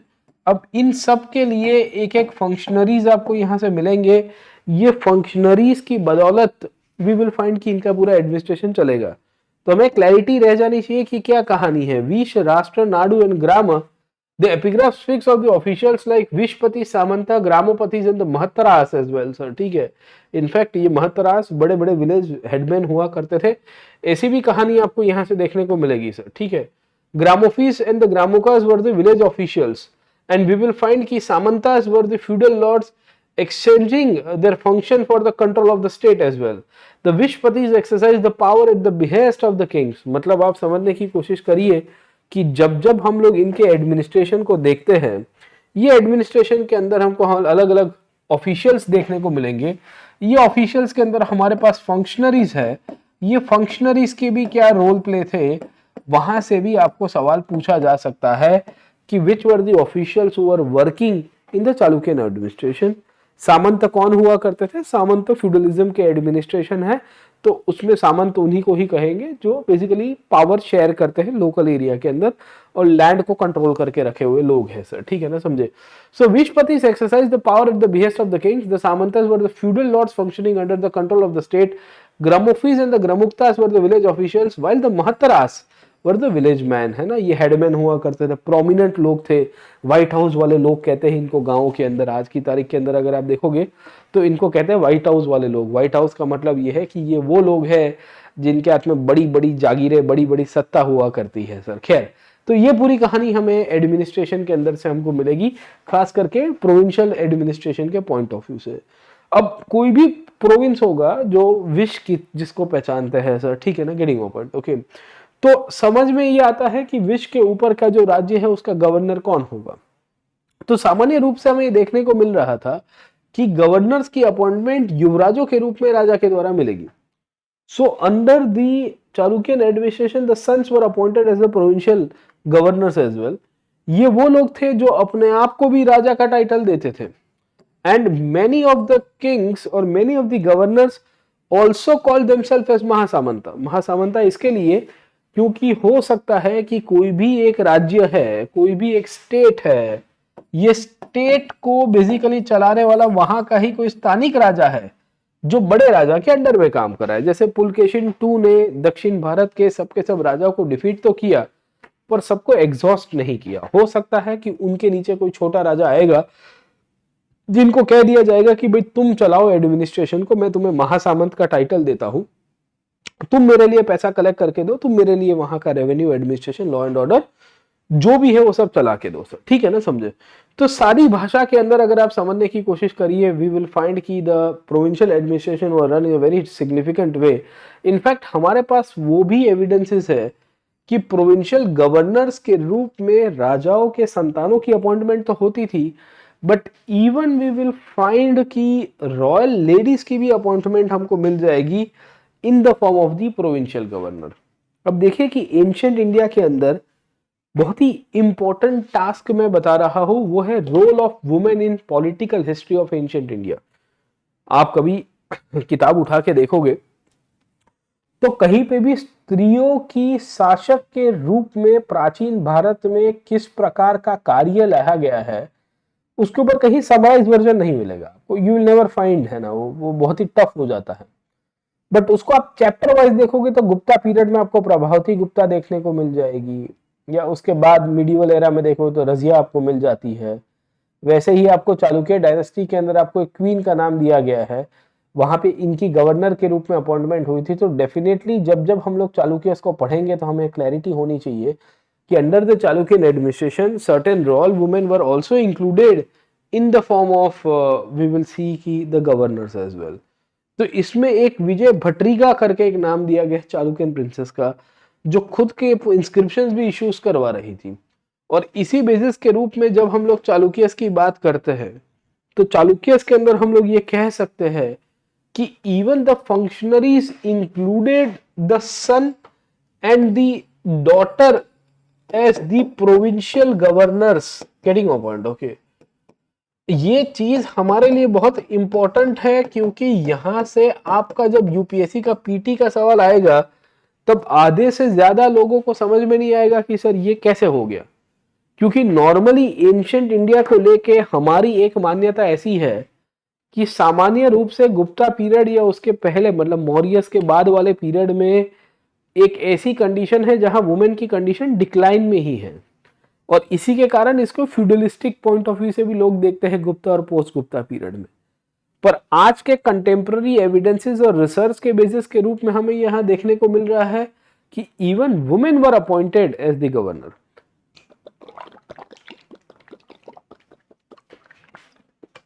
अगर हम लोग ये कहें कि स्त्रियों को गवर्नर के रूप में अपॉइंट किया गया है, मतलब यह है कि उनका पॉलिटिकल रोल है, मतलब उनका पॉलिटिकल रोल हो गया, दैट मींस कि भाई they are very significant in the administration. इस पीरियड में हिस्टोरियंस का एक वर्ग तो ये कहता है कि भाई ये तो सामंतवादी पीरियड है भारतीय इतिहास का, यहाँ सामंतवाद के अलावा सामाजिक प्रथा और सोशल ऑर्गेनाइजेशंस में बहुत बड़ा डिक्लाइन है। यहाँ विजया भटारिका जैसी क्वीन के बारे में हमें पता चलता है जो खुद के इंस्क्रिप्शन इशू करवा रही है। राजा कहीं ना कहीं अपनी डॉटर्स को गवर्नर्स के रूप में अपॉइंट कर रहा है। ये तो बहुत सिग्निफिकेंट एस्पेक्ट हो गया है। तो आखिर के इतिहास के अंदर जब हम लोग समराइज करेंगे कि क्या ये फ्यूडलिज्म था कि नहीं था, वॉज इट एक्चुअली फ्यूडलिज्म और नॉट, तो हमारा समरी इसी के ऊपर आना चाहिए कि फ्यूडलिज्म होता तो why would women members be allowed to continue the retaining of the political positions? है ना, उनको तो कोई घर में रखा देता, बोले तुम पढ़ाई वढ़ाई मत करो, तुम प्रशासन कैसे संभाल सकती हो, तुम तो पुरुषों के नीचे रहोगे सर। ओके, एक प्रकार की जो मान्यता है उसी के अंदर से पूरा समाज चलता। ये दर्शा रहा है कि सामंतवाद नहीं था। This actually signifies the feudalism was not there sir. ठीक है ना, समझे? तो हमें चालुक्यस के बारे में काफी सारी चीजें समझ में आई। हमारे पास काफी सारे ऑफिशियल्स की पोजीशंस भी मिलती है, एंड वी विल फाइंड कि विश के हेड थे विशपति, और विश के अंदर आपको छोटे छोटे भुक्ति हुआ करते थे, ये इसको पुक्ति कहते थे। ये पुक्ति के नीचे पोगपति आते थे सर। ठीक है ना, ये सब टर्मिनोलॉजी को याद रखेगा, आपको पूछा जा सकता है सर। Carrying on. अब सवाल ये था कि चालुक्यस के अंदर एडमिनिस्ट्रेशन में ग्रामीण एडमिनिस्ट्रेशन कैसे चलता था, विलेज एडमिनिस्ट्रेशन कैसे चलता था सर। ठीक है, अब दक्षिण भारत के पॉइंट ऑफ व्यू से इतना डेप्थ में जाने की आवश्यकता नहीं है, पर यूपीएससी के पीटी के पॉइंट ऑफ व्यू से देखोगे तो आपको एक दो लाइनें पता होनी चाहिए, सो दैट वहां से अगर क्वेश्चन आए तो आप लिख पाओगे सर। ठीक है ना, समझे? The traditional official of the revenue were called as the nal kavundas, है ना, कवुंडा करके एक शब्द है sir. Okay, the central village administration was kamunda और pokigan who were appointed by the king himself. अब देखिए कि ये बहुत इंटरेस्टिंग टर्म आपको यहाँ से देखने को मिलती है कंसेप्ट के रूप में। नॉर्मली पल्लवास और चोलास के अंदर ये माना गया है कि विलेज एडमिनिस्ट्रेशन काफी ऑटोनॉमस हुआ करता था। ऑटोनॉमस होने का मतलब यह है कि प्रशासन की व्यवस्था ऐसी हुआ करती थी जहां गांव वालों को अपना गांव को चलाने की सत्ता मिल गई थी सर। ठीक है, और राजा नॉर्मली इंटरफियर नहीं करता था इनके प्रशासनिक मुद्दों को लेके। इनफैक्ट अपॉइंटमेंट को लेके भी राजा के ज्यादा इंटरफियरेंस नहीं थे। But here when we see the Chalukyas, तो हमें देखने को मिलता है कि अभी भी राजा की इंटरफियरेंस है, और राजा की इंटरफियरेंस जहां होती है जहां हमें कह सकते हैं कि एक अभी भी सेंट्रलाइज स्टेट एडमिनिस्ट्रेशन ही उभर के आया है। ठीक है, तो still we can say that the administration of the Chalukyas is more of a centralised administration and less of the other part as well sir. ठीक है ना, समझे? बाकी आपको ग्रामीणी मिल जाते हैं, गांव के अंदर जो थे लॉ एंड ऑर्डर के मुखिया हुआ करते थे उनको महाजन के रूप में पहचानते हैं। एक स्पेशल ऑफिशियल था जिसको महापुरुष कहते हैं, जिनका काम था कि गांव के अंदर ऑर्डर और पीस को एस्टेब्लिश करे सर, है ना, समझे। तो इस प्रकार की टर्मिनोलॉजी जरूर से याद रखिएगा, क्योंकि टर्मिनोलॉजी बेस्ड क्वेश्चन बहुत आते हैं कि महापुरुष किसको कहते थे। अब आपको पूछ देगा कि महापुरुष किसके एडमिनिस्ट्रेशन का पार्ट हुआ करते थे, या महापुरुष किसका कहां से उनका जुड़ाव था, तो एटलीस्ट यू शुड नो कि द महापुरुष were part of the Chalukyan administration, and because they were part of the Chalukyan administration, they were given a task in the village to maintain harmony in the village and order and the peace in the village, कि वहां पे कोई लड़ाई झगड़ा ना हो जाए sir, ठीक है। इसी तौर के ऊपर नगरपति या पूर्वपति की कहानी देखने को मिलेगी, जो शहर के मुखिया हुआ करते थे, टाउन्स के हेड हुआ करते थे। इसके भी हमारे पास एविडेंसेस है।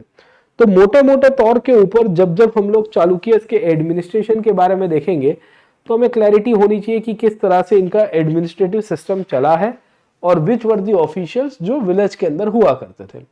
अब इसके सिवाय चालुक्यस के अंदर हम लोग को जो याद रखना है वो है इनकी धार्मिक नीति, और धार्मिक नीति कैसे चलती है उसके ऊपर थोड़ा देखते हैं। अब धार्मिक नीति को देखने के लिए हमें जाना पड़ेगा इनके प्रैक्टिसेस के अंदर से, और प्रैक्टिसेस का मतलब ये है कि ये कौन से मंदिर को बनाते हैं, उससे ही हमको समझ में आता है।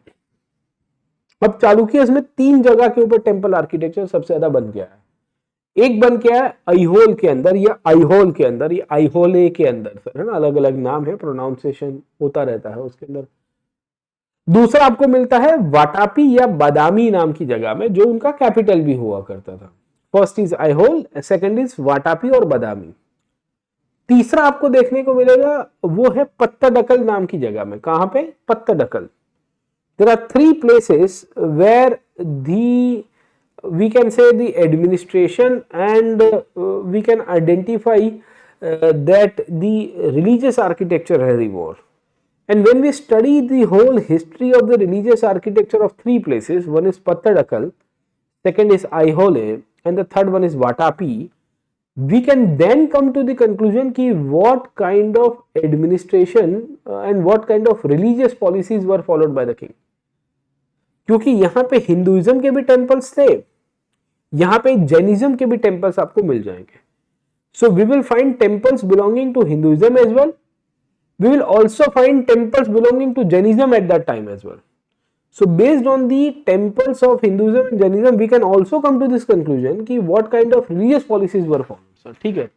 So this is one of the reasons the Chalukyas patronized both the the Shaivism and Vaishnavism, and because they had built a temple for Shiva and Vishnu, तो एक इनकी इंपॉर्टेंस हमको मिल जाएगी सर, ठीक है ना, समझे। तो शिव जी और विष्णु के टेम्पल से बहुत बनाते। दूसरा, ये वो पीरियड था जहां ब्राह्मणों को लैंड ग्रांट्स बहुत मिलती थी। देखिए पहले के प्राचीन के समय के अंदर ये मानते हैं कि रिलीजियस डोनेशन और donation to religious scholars is seen as a very noble donation, है ना। आज की तारीख में भी भारत के अंदर इनकम टैक्स डिपार्टमेंट धार्मिक संस्थाओं को दिया हुआ डोनेशन को इनकम टैक्स से मुक्ति देती है, मतलब उतनी आपको टैक्स में रिलीफ मिल जाएगी।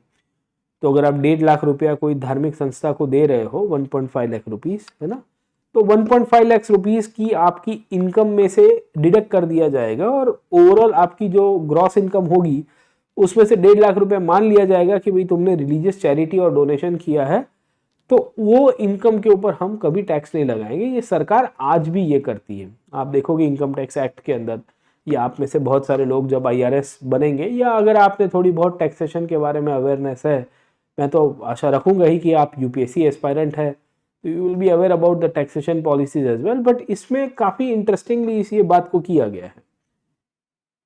चालुक्यस पीरियड में भी आपको धर्म के आधारित जितने भी संस्था चलाने वाले वी विल फाइंड कि लीडर्स थे, गुरु थे, संत थे, इनको धार्मिक पैट्रोनेज देने की बहुत आवश्यकता थी और पॉलिटिकल पैट्रोनेज की भी आवश्यकता थी, वरना धर्म और संप्रदाय का प्रभाव नहीं होगा। आप देखिए कि अशोक ने आजीविका के लिए गुफा क्यों बना के दी। Why the Ashoka built the caves for the Ajivika. Ajivika के लिए गुफा बनाने का इंटेंशन अशोक का यही था कि भाई ये वो संप्रदाय है जिनको कोई आश्रय नहीं दे रहा है, जिनको कोई पैट्रोनेज नहीं दे रहा है, तो एक लीडर के रूप में मैं दूंगा तो इनके आश्रय जो संप्रदाय है वो उसका ग्रोथ होगा और उसके अंदर लोग उसको फॉलो करेंगे या उसकी रिलेवेंसी बनी रहेगी। प्राचीन भारत में लैंड ग्रांट्स देने की शुरुआत सातवाहन पीरियड से ही हो गई थी।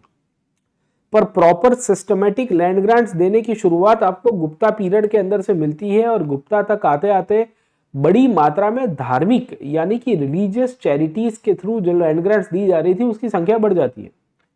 इसको भी काफी लोग फ्यूडलिज्म के साथ जोड़ते हैं, कह रहा हम लोग पूर्ण रूप से नहीं मानते, पर we will find कि in the Chalukyan administration the land grants were given to the Brahmin scholars, and all these Brahmin scholars basically were invited from the north of India, और इनको कहा गया कि आप दक्षिण भारत में आइए, रुकिए, हम आपके लिए प्रबंधन करते हैं, आपको जो भी विलेजेस के अंदर जो राइट्स चाहिए या आपको सेटलमेंट के लिए जो भी बेसिक नीड्स चाहिए वो स्टेट फुलफिल करेगा इन the form of land grants. तो इस बेसिस के रूप में वी विल फाइंड कि चालुक्य डायनेस्टी के अंदर कीर्तिवर्मन, मंगलेश, पुलकेशिन II जैसे राजा निकल के आए जिन्होंने लैंड ग्रांट्स दी ब्राह्मणों को और कहा कि आप यहाँ पे रुकिए, एंड हम चाहते हैं कि हम यहाँ पे रिलीजियस आपको टॉलरेंस भी प्रीच करें, मतलब इनफैक्ट आपसे ये सीखे और यज्ञ भी परफॉर्म करे सर, है ना, समझे।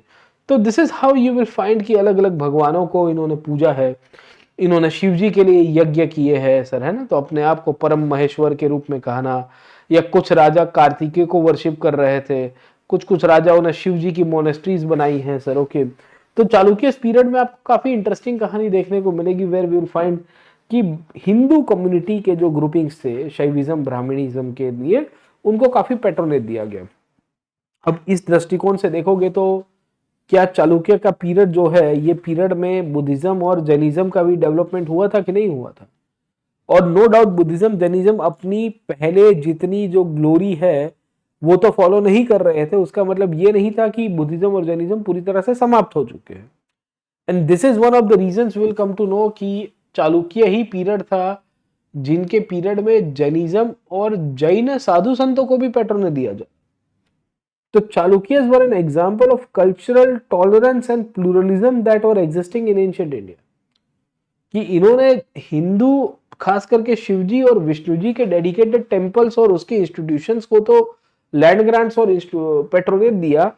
इनके समय पे ही रविकीर्ति जैसे स्कॉलर आपको देखने को मिलते हैं जो खुद जैनिज्म फॉलो कर रहे थे। पुलकेशिन II में, पुलकेशिन II खुद वैष्णवाइट थे सर, है ना, वैष्णवाइट शैवाइट थे, पर इन्होंने कहा रविकीर्ति जी को कि नहीं, आप रुकिए हमारे कोर्ट में और आप हमारे लिए कुछ लिखिए।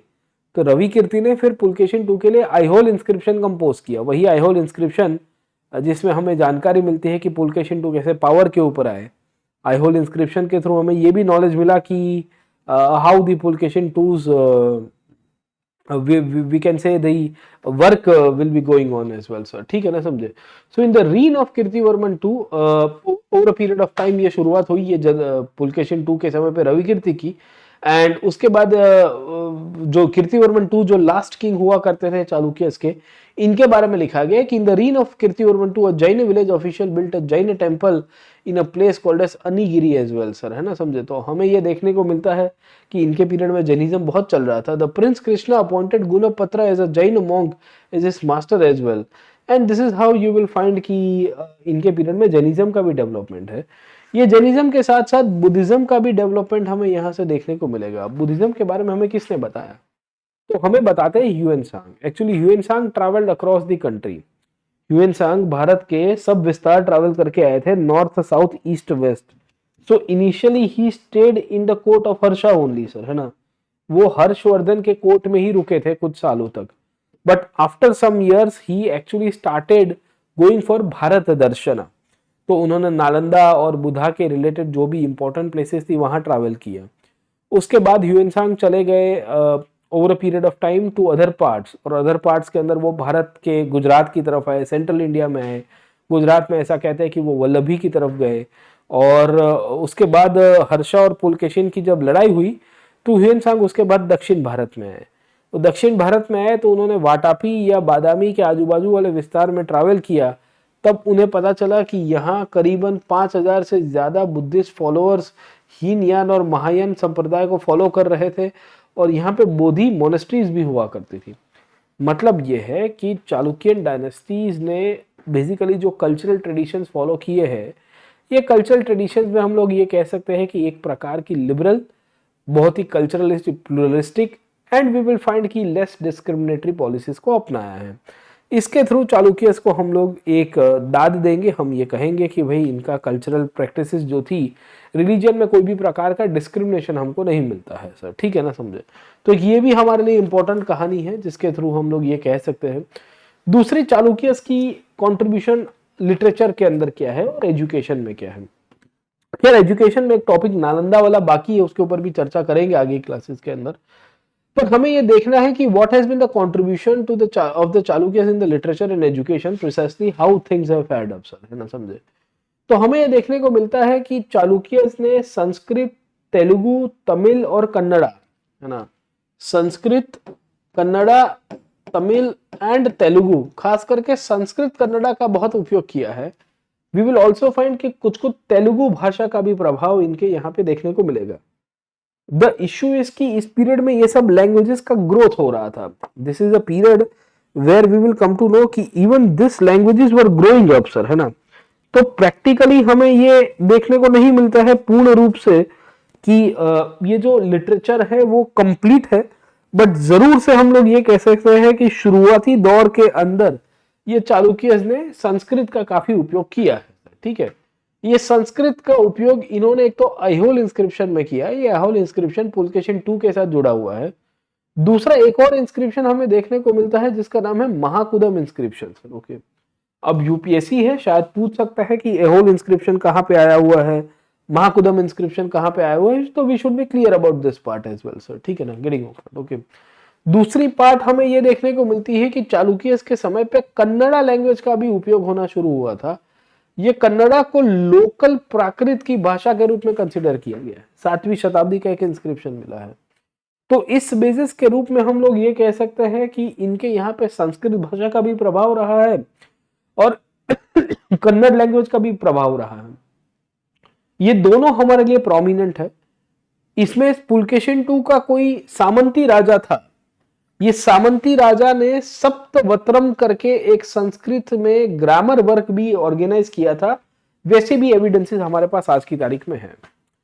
तो overall when we see the contribution of the Chalukyas ruled between the 7th century's transition and they came into a decline somewhere in the 8th centuries, but they had contributed in different literary traditions as well, and precisely their contribution was related to the grammatical works, their contribution was related to the philosophical works, and in the Kannada language which was a variation of the Prakrit and also the Sanskrit language, इसकी भी हमारे पास evidences आज की तारीख में मिल जाती है sir, ठीक है।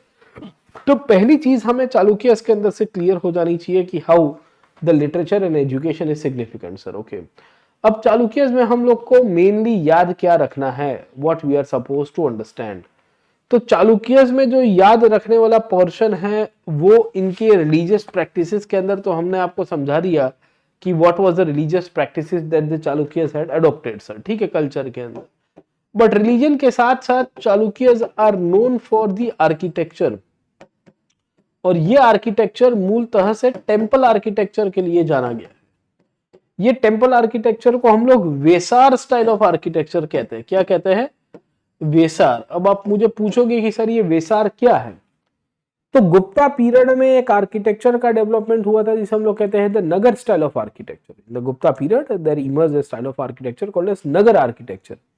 Similar to that in the Chalukyan period, precisely in the southern part, that is in the Deccan part, the Vesar style of architecture evolved. अब ये वेसार आर्किटेक्चर है क्या सर? ओके, तो वेसार आर्किटेक्चर एक वैसा आर्किटेक्चर है जहां मंदिरों के अंदर नगर और द्रविड़ इन दोनों का मिक्सचर देखने को मिलता है। Under the Vesara school of architecture we find the Nagara and Dravida architecture both comes to the confusion, है ना, इन दोनों का बेसिकली एक मिक्सचर हो जाएगा। तो कुछ फीचर्स दक्षिण भारत के स्थापत्य से भी लिए गए जिसे हम लोग द्रविड़ आर्ट कहते हैं। कुछ फीचर्स गुप्ता एरा से भी लिए गए हैं या गुप्ता स्टाइल से लिए गए हैं नगर। अब इसमें कोई थंब रूल नहीं है या इसमें कोई ऐसी गाइडबुक नहीं है कि एग्जैक्टली कितने क्वालिटी और कितने क्वांटिटी में फीचर्स को बोरो करना है।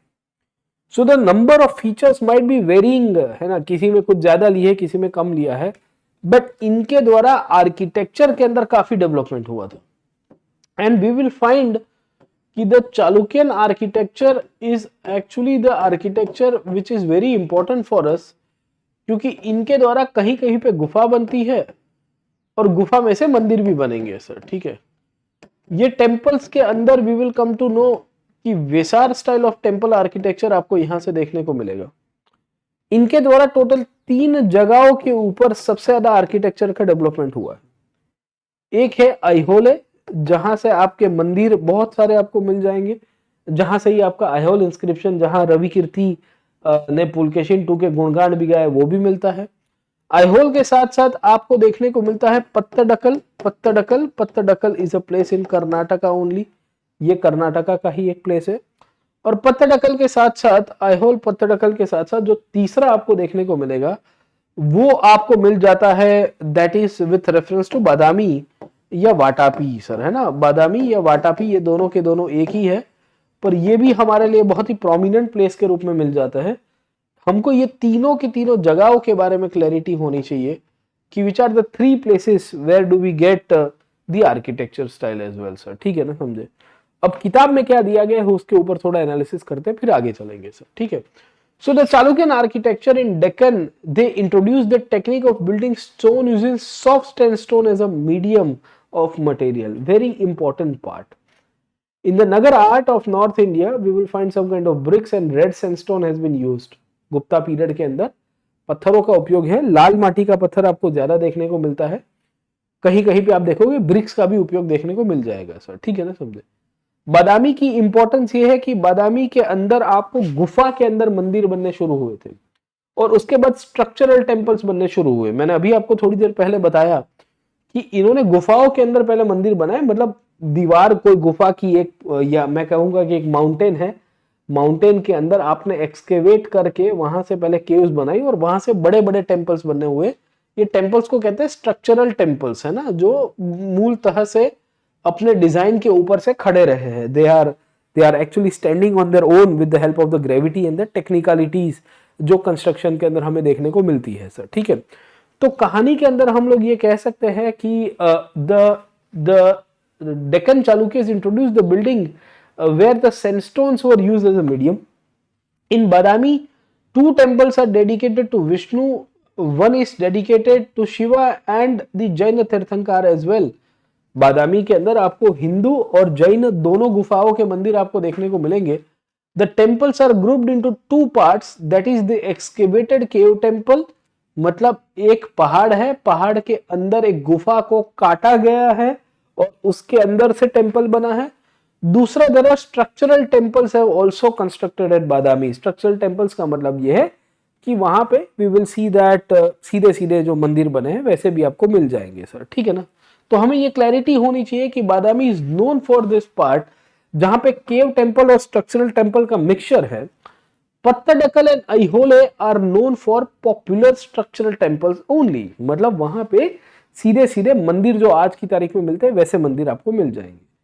तो Badami is a rare place, याद रखेगा, Badami is a very rare place where we find the mixture of cave architecture and structural architecture coming together sir, है ना। बादामी एक ऐसी जगह है जहां पे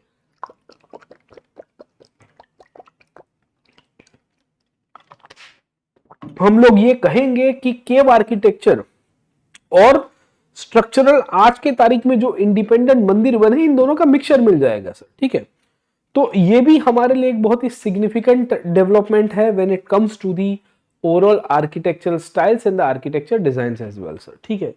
अब सबसे पहले हम लोग वाटापी की बात कर देते हैं, बादामी की, कि इसकी क्या इंपॉर्टेंस है सर। याद रखिएगा कि Badami is a place which talks about the pluralistic traditions of the Indian Hindu architecture as well. Pluralistic इसके लिए क्योंकि यहाँ पे विष्णु, शैवाइट और जैन दोनों प्रकार के या तीनों अलग अलग संप्रदायों के आधारित मंदिरों का निर्माण किया गया है सर, ओके। ये सबसे ओल्डेस्ट ऑफ द केव्स के रूप में कंसीडर करते हैं चालुक्य डायनेस्टी से, क्योंकि ये शुरुआती दौर में पहले गुफा में आर्किटेक्चर बनाया करते थे और गुफा से निकल के over a period of time इन्होंने फ्री स्टैंडिंग स्ट्रक्चरल टेम्पल्स बनाए जिसे हम लोग वेसार आर्क कहते हैं। तो वेसार 8 जो है वो बाद में बना, बट ये यहाँ से शुरू हुआ है, ये हमको मिलेगा सर, ठीक है। So there are 4 caves in Badami. The largest cave temple was built by Mangalesha, is dedicated to Vishnu. The reclining posture of Vishnu on the snake bed and Narsimha are quite exquisite examples of the Chalukyan art. Vishnu ji Sheshnag के ऊपर बैठे हुए हैं, समझ में आया कि नहीं आपको? तो आप देखोगे तो इस प्रकार के आर्किटेक्चर आपको एक और जगह के ऊपर भी मिलते हैं, विष्णु जी के डेडिकेटेड ही। वो आपको मिलता है Dashavatara temple which is located at Deogarh. Deogarh करके एक जगह है, Deogarh is a place in Bundelkhand, and we will find कि वहां पे भी इसी प्रकार के आर्किटेक्चर की स्टाइल आपको मिली है सर, ठीक है। तो वी विल फाइंड कि स्नेक बैड मतलब शेषनाग के ऊपर बैठे, नरसिंह के अवतार के अंदर आपको यहां से मिलेंगे। एंड वी विल फाइंड कि इसके अंदर जो भी रिलीजियस प्रैक्टिसेस है, बट इसके अंदर एक कॉमन स्टाइल आपको देखने को मिलेगी। ये काफी सेक्युलर आर्किटेक्चर का प्रकार है, मैंने बताया कल्चरली बहुत प्लूरलिस्टिक है। कुछ लोग इसको सेक्युलर भी कहते हैं, पर हम इसको प्लूरलिज्म के रूप में पहचानते हैं। बहु विविधता का पार्ट है, जहां हम सब संप्रदायों को साथ में लेके चलाने की बात करेंगे सर, ठीक है ना, समझे। तो एक तो बादामी बहुत ही इंपॉर्टेंट है, इसमें 4 टेम्पल्स है। ये केव टेम्पल्स की खासियत है। ये कहाँ पे लोकेटेड है तो याद रखिएगा, they are located on the Agastya lake, है ना, अगस्त्य लेक। अब आप मुझे पूछोगे कि मास्टर इतना सारा याद करने की क्या आवश्यकता है, what is the need for remembering all this information. तो सिंप्लीफाई करके बता देता हूं कि ये सब कहीं ना कहीं यूपीएससी पूछा हुआ है, अजेंडा के ऊपर एक आध बार आ चुका है, और भी टॉपिक्स के ऊपर आया हुआ है। तो मेरा ये मानना है कि थोड़ा ढंग का पढ़ाई कर दे तो ज्यादा ठीक रहेगा सर, ओके ना, समझे। इसके सिवाय वी विल फाइंड बादामी के सिवाय हमें देखने को मिलेगा अहोले, या इसको अय्यावोले के रूप में भी पहचानते हैं सर, ठीक है ना, समझे, गेटिंग मोर पॉइंट, ओके। अब इसकी खासियत क्या है इसको अहोले के साथ साथ अयवोले के रूप में क्यों पहचानते हैं, why it is called as Aihole. Aihole इसके लिए पहचानते हैं, याद रखिएगा कि यहाँ पे एक मर्चेंट गिल्ड हुआ करता था। ये जो मर्चेंट गिल्ड है, ये मर्चेंट गिल्ड व्यापारियों का समूह यही जगह से निकल के आया था मिडीवल एरा में, अर्ली मिडीवल एरा में। इसके लिए उसको अयवोले के रूप में भी पहचानते हैं। वो जो मर्चेंट गिल्ड था, उसका नाम अगर आप समझने की कोशिश करोगे तो उसको इसी नाम के साथ हम लोग जोड़े हैं, and that is one of the reasons we will find it is called as the Aihole as well sir, ठीक है ना, समझे। तो अयवोले का इंपॉर्टेंस क्या है हमारे लिए सर, ओके। तो याद रखिएगा कि इसको सिटी ऑफ टेम्पल्स के रूप में भी पहचानते हैं। इसमें कितने मंदिर आए हुए हैं तो याद रखना, इसमें 70+ टेम्पल्स है आज की तारीख में। 70 से अधिक मंदिरों का इसके अंदर आपको प्रभाव देखने को मिलता है अयहोले के अंदर या अयवोले के अंदर। हमें क्लियरिटी हो जानी चाहिए sir. There are 70+ temples which are located in Aihole और Aihole, and it is known as the city of temples in south India as well. तो कभी मौका मिले तो इसके ऊपर अलग से आर्ट एंड कल्चर के ऊपर चर्चा करेंगे। पहली कहानी हमें ये देखने को मिलेगी सर, ठीक है ना, समझे। So the earliest stone built temple is called as the Lad Khan temple. अब देखिए वेरी इंटरेस्टिंग इसकी कहानी बताता हूं। ओरिजिनली ये शैवाइट टेम्पल का प्रकार ही आपको मिलेगा, but in the medieval era यहाँ पे ये शाही डायनेस्टी के राजा आपको देखने को मिलेंगे, कुतुब शाही, निजाम शाही, आदिल शाही एंड इमाद शाही और बरीद शाही। इनमें एक शाही डायनेस्टी के सेनापति थे जिनका नाम था लड़खान। लड़ खान ने आके अपना मिलिट्री तंबू, अपना कैंप वैम्प था वो यहाँ पे बनाया।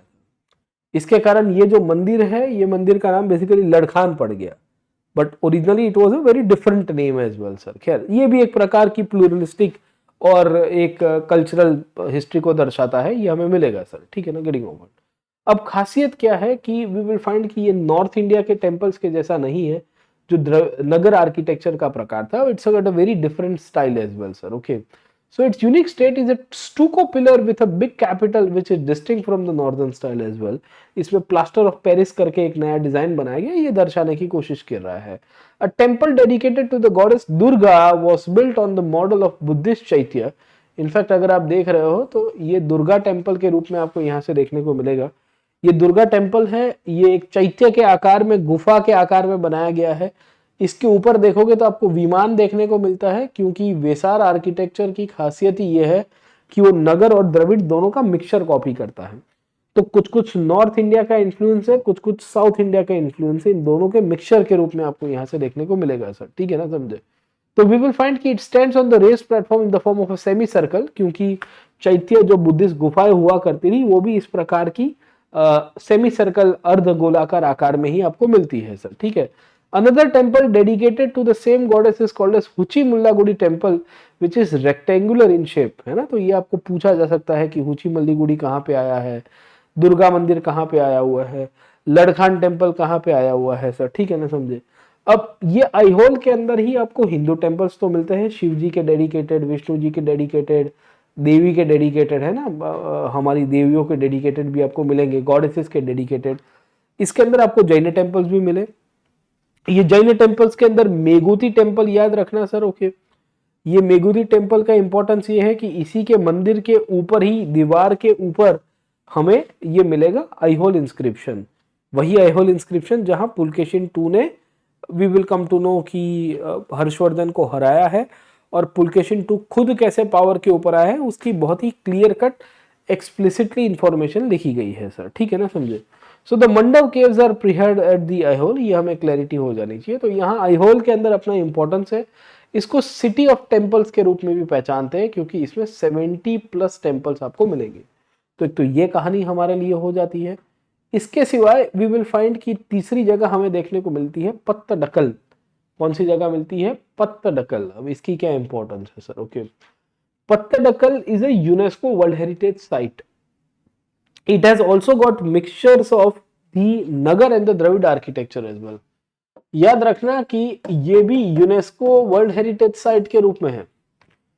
प्राचीन भारत के अंदर बहुत सारे टेम्पल आर्किटेक्चर की साइट्स आपको यूनेस्को सेंट्रिक मिलेगी, जैसे महाबलीपुरम है, वो भी UNESCO centric world heritage site है। बाय द वे मैंने यूनेस्को वर्ल्ड हेरिटेज साइट के ऊपर एक सेशन लिया हुआ था यहाँ यूट्यूब में, एंड ओरिजिनली वो स्पेशल क्लास में था but it was streamed on YouTube. Originally वो जो क्लास था वो स्पेशल क्लास में था, हमारा अनअकैडमी का प्लेटफॉर्म है जहाँ पे हम लोग स्पेशल क्लासेस के थ्रू टॉपिक्स को कवर कराते हैं बहुत सारे, और उसमें मैंने करवाया हुआ था। और उसके बाद we will see that UNESCO world heritage sites की पूरी हिस्ट्री बताई है। तो यहाँ डिस्क्रिप्शन बॉक्स में या शायद आपको कहीं ना कहीं मेरा एक सेशन मिल जाएगा, 17 तारीख की फरवरी में लिया था, मतलब 10 एक दिन पहले लिया था। Please see that as well sir. खैर, अब पत्तडकल का इंपॉर्टेंस क्या है, व्हाट इज सिग्निफिकेंट है ना, समझे। तो पत्तडकल एक तो बगलकोट डिस्ट्रिक्ट में आया हुआ है, ये हमारे लिए इंपॉर्टेंट नहीं है, but it was a centre for performing royal rituals, है ना। वहाँ राजा लोग थे, अलग अलग प्रकार के रिचुअल्स करवाते थे। वहाँ मल्टीपल टेम्पल्स आए हुए हैं, खास करके अगर आप समझने की कोशिश करिए तो इसके अंदर आपको एक टेम्पल देखने को मिलेगा जिसका नाम है the Virupaksha temple. Virupaksha temple is actually the replica of the Pallavas Kanchi temple. Pallava dynasty जो थी, इनके कंटेम्पररी थे, मैंने बताया कि इनके बीच में लड़ाइयाँ चलती थी। तो पल्लवों ने कांची में कैलाश टेम्पल की स्थापना की थी सर, ओके ना। कैलाश मतलब शिव जी का टेम्पल था। वैसा का वैसा ही वी विल सी कि टेम्पल इन्होंने पत्तडकल में बनवाया। एक्चुअली हुआ क्या कि एक बार पल्लवों और चालुक्यों की जो लड़ाई थी उसमें चालुक्य राजा विक्रमादित्य, छठे नंबर के कहते हैं, छठे या तीसरे नंबर के थे, एग्जैक्ट नंबर तो मुझे याद नहीं आ रहा, पर विक्रम II या विक्रम III करके राजा थे। इन्होंने पल्लवों के ऊपर आक्रमण किया। So he attacked over the Pallavas. So after his attack over Pallavas, the Pallavas lost. अब विक्रमादित्य की वाइफ भी उनके साथ थी। उनकी वाइफ ने विक्रम को समझाया कि आप ये सिटी को डिस्ट्रॉय मत करिए, इससे अच्छा इसे कुछ सीख के जाइए। उनकी आपके साथ आपकी लड़ाई है, दुश्मनी है, वो बात अलग है, but you learn something from them. तो इनसे सीखने की जो प्रक्रिया है या इनसे समझने की जो प्रक्रिया है, इसके आउटकम के रूप में we will come to know कि ये जो पल्लव डायनेस्टी है, ये पल्लव डायनेस्टी ने कांची में एक मंदिर बनाया था, कैलाश मंदिर। तो विक्रम की वाइफ वहां पे गई सिटी में, तो उन्होंने देखा कि ये मंदिर बहुत बढ़िया लग रहा है। तो उन्होंने फिर जिद की विक्रम के साथ कि भाई अगर ये लोग बना सकते हैं पल्लव, तो हम क्यों नहीं बना सकते। तो फिर होम मिनिस्ट्री का ऑर्डर आया, और आपको भी पता है कि होम मिनिस्ट्री का ऑर्डर आता है तो अच्छे अच्छे पहलवान जो है वो भी कह देते हैं कि जी मैडम जी सब हो जाएगा सर, ओके। खैर, कुछ ऐसी ही कहानी है, इसमें वाइफ की आग्रह के ऊपर बनाया गया था। ये स्टोरी आपको इसके अंदर से मिलेगी सर, ठीक है ना, समझे। So the unique feature of the temple built by Rajsimha of Mamallapuram was adopted here by the Chalukyas. Actually वही मैंने आपको बताया कि जो विरूपाक्ष मंदिर है उसको एडॉप्ट किया गया था सर, है ना, फीचर्स नहीं, पूरा पूरा टेम्पल ही एडॉप्ट किया गया था. So the monuments are generally associated with the rulers who built them. However, we have signatures of the architect who conceived the edifices and skilled craft people who crafted them as well. अब देखिए बहुत interesting कहानी है. दक्षिण भारत में जो कारीगर ने जो भी बनाया होगा वो बताएगा कि मैंने बनाया, I have made this. Okay, ये नॉर्मली नॉर्थ के टेम्पल्स के अंदर नहीं मिलता था, ये साउथ में आपको मिलता है. जैसे बृहदेश्वर टेम्पल है जिसको राजा राजेश्वर टेम्पल कहते हैं, हम लोग पढ़ेंगे कल परसों के क्लास में चोलाज में, उसके अंदर भी we come to know about the same information. Even in the imperial Cholas और the Cholas we do see and we do get कि यहाँ जो इंफॉर्मेशन है उसमें राजा की जो आर्किटेक्ट की साइन है वो राजा के साथ साथ आर्किटेक्ट भी बताएगा कि भाई मैंने बनाया है, it is my contribution sir. ठीक है ना, तो ये कहानी भी हमें यहाँ से देखने को मिलेगी. खैर यहाँ पत्तडकल में कौन से टेम्पल्स आए हुए हैं याद रखेगा. तो पत्तडकल में एक तो टेम्पल आया हुआ है वो है पापनाथ टेम्पल, मैंने आपको बताया पापनाथ टेम्पल है. दूसरा है कि विरूपाक्ष टेम्पल. ये विरूपाक्ष टेम्पल कोई और नहीं पर पल्लवों के द्वारा बनाया हुआ कांची का मंदिर, कैलाश मंदिर, उसकी रेप्लिका है. और ये विरूपाक्ष मंदिर की रेप्लिका फिर राष्ट्रकूतों ने बनाई है ना. So the same replica of Virupaksha temple was built by the Rashtrakutas when they actually took over the Chalukyan administration, है ना. तो इलोरा में वो केव नंबर 16 हमने पढ़ी थी, कृष्णा 1 करके एक राजा थे वो बनाते हैं, वो इसी का ही रेप्लिका है सर. ठीक है, तो इसको shifting journey of Indian point of view से भी देखते हैं सर. खैर, तो वी विल फाइंड कि इस बेसिस के रूप में हमें ये देखने को मिलता है कि विरूपाक्ष टेम्पल है ये भी नगर और द्रविड़ का मिक्सचर था. The outer walls are richly decorated with the many panels depicting the characters of the Ramayana as well. The eastern walls has a short Kannada inscription giving the name of the architect Revadi Ovajja who designed the shrine as well. तो इसमें architect की कहानी भी आपको मिल जाती है. In Pattadakal, Chalukyas built more than 10 temples which demonstrates the evolution of the Chalukyan architecture. इसमें 10 से अधिक टेम्पल थे. सबसे ज्यादा कहाँ पे थे? ऐहोल में थे. सबसे कम कहाँ पे थे? बादामी में थे. मीडियम कहाँ पे थे? पत्तडकल में थे. पत्तडकल में क्वालिटी वाइज बहुत बढ़िया काम हुआ है, डिजाइन वाइज बहुत बढ़िया काम हुआ है, फुर्सत से आर्किटेक्चर बनाया गया है.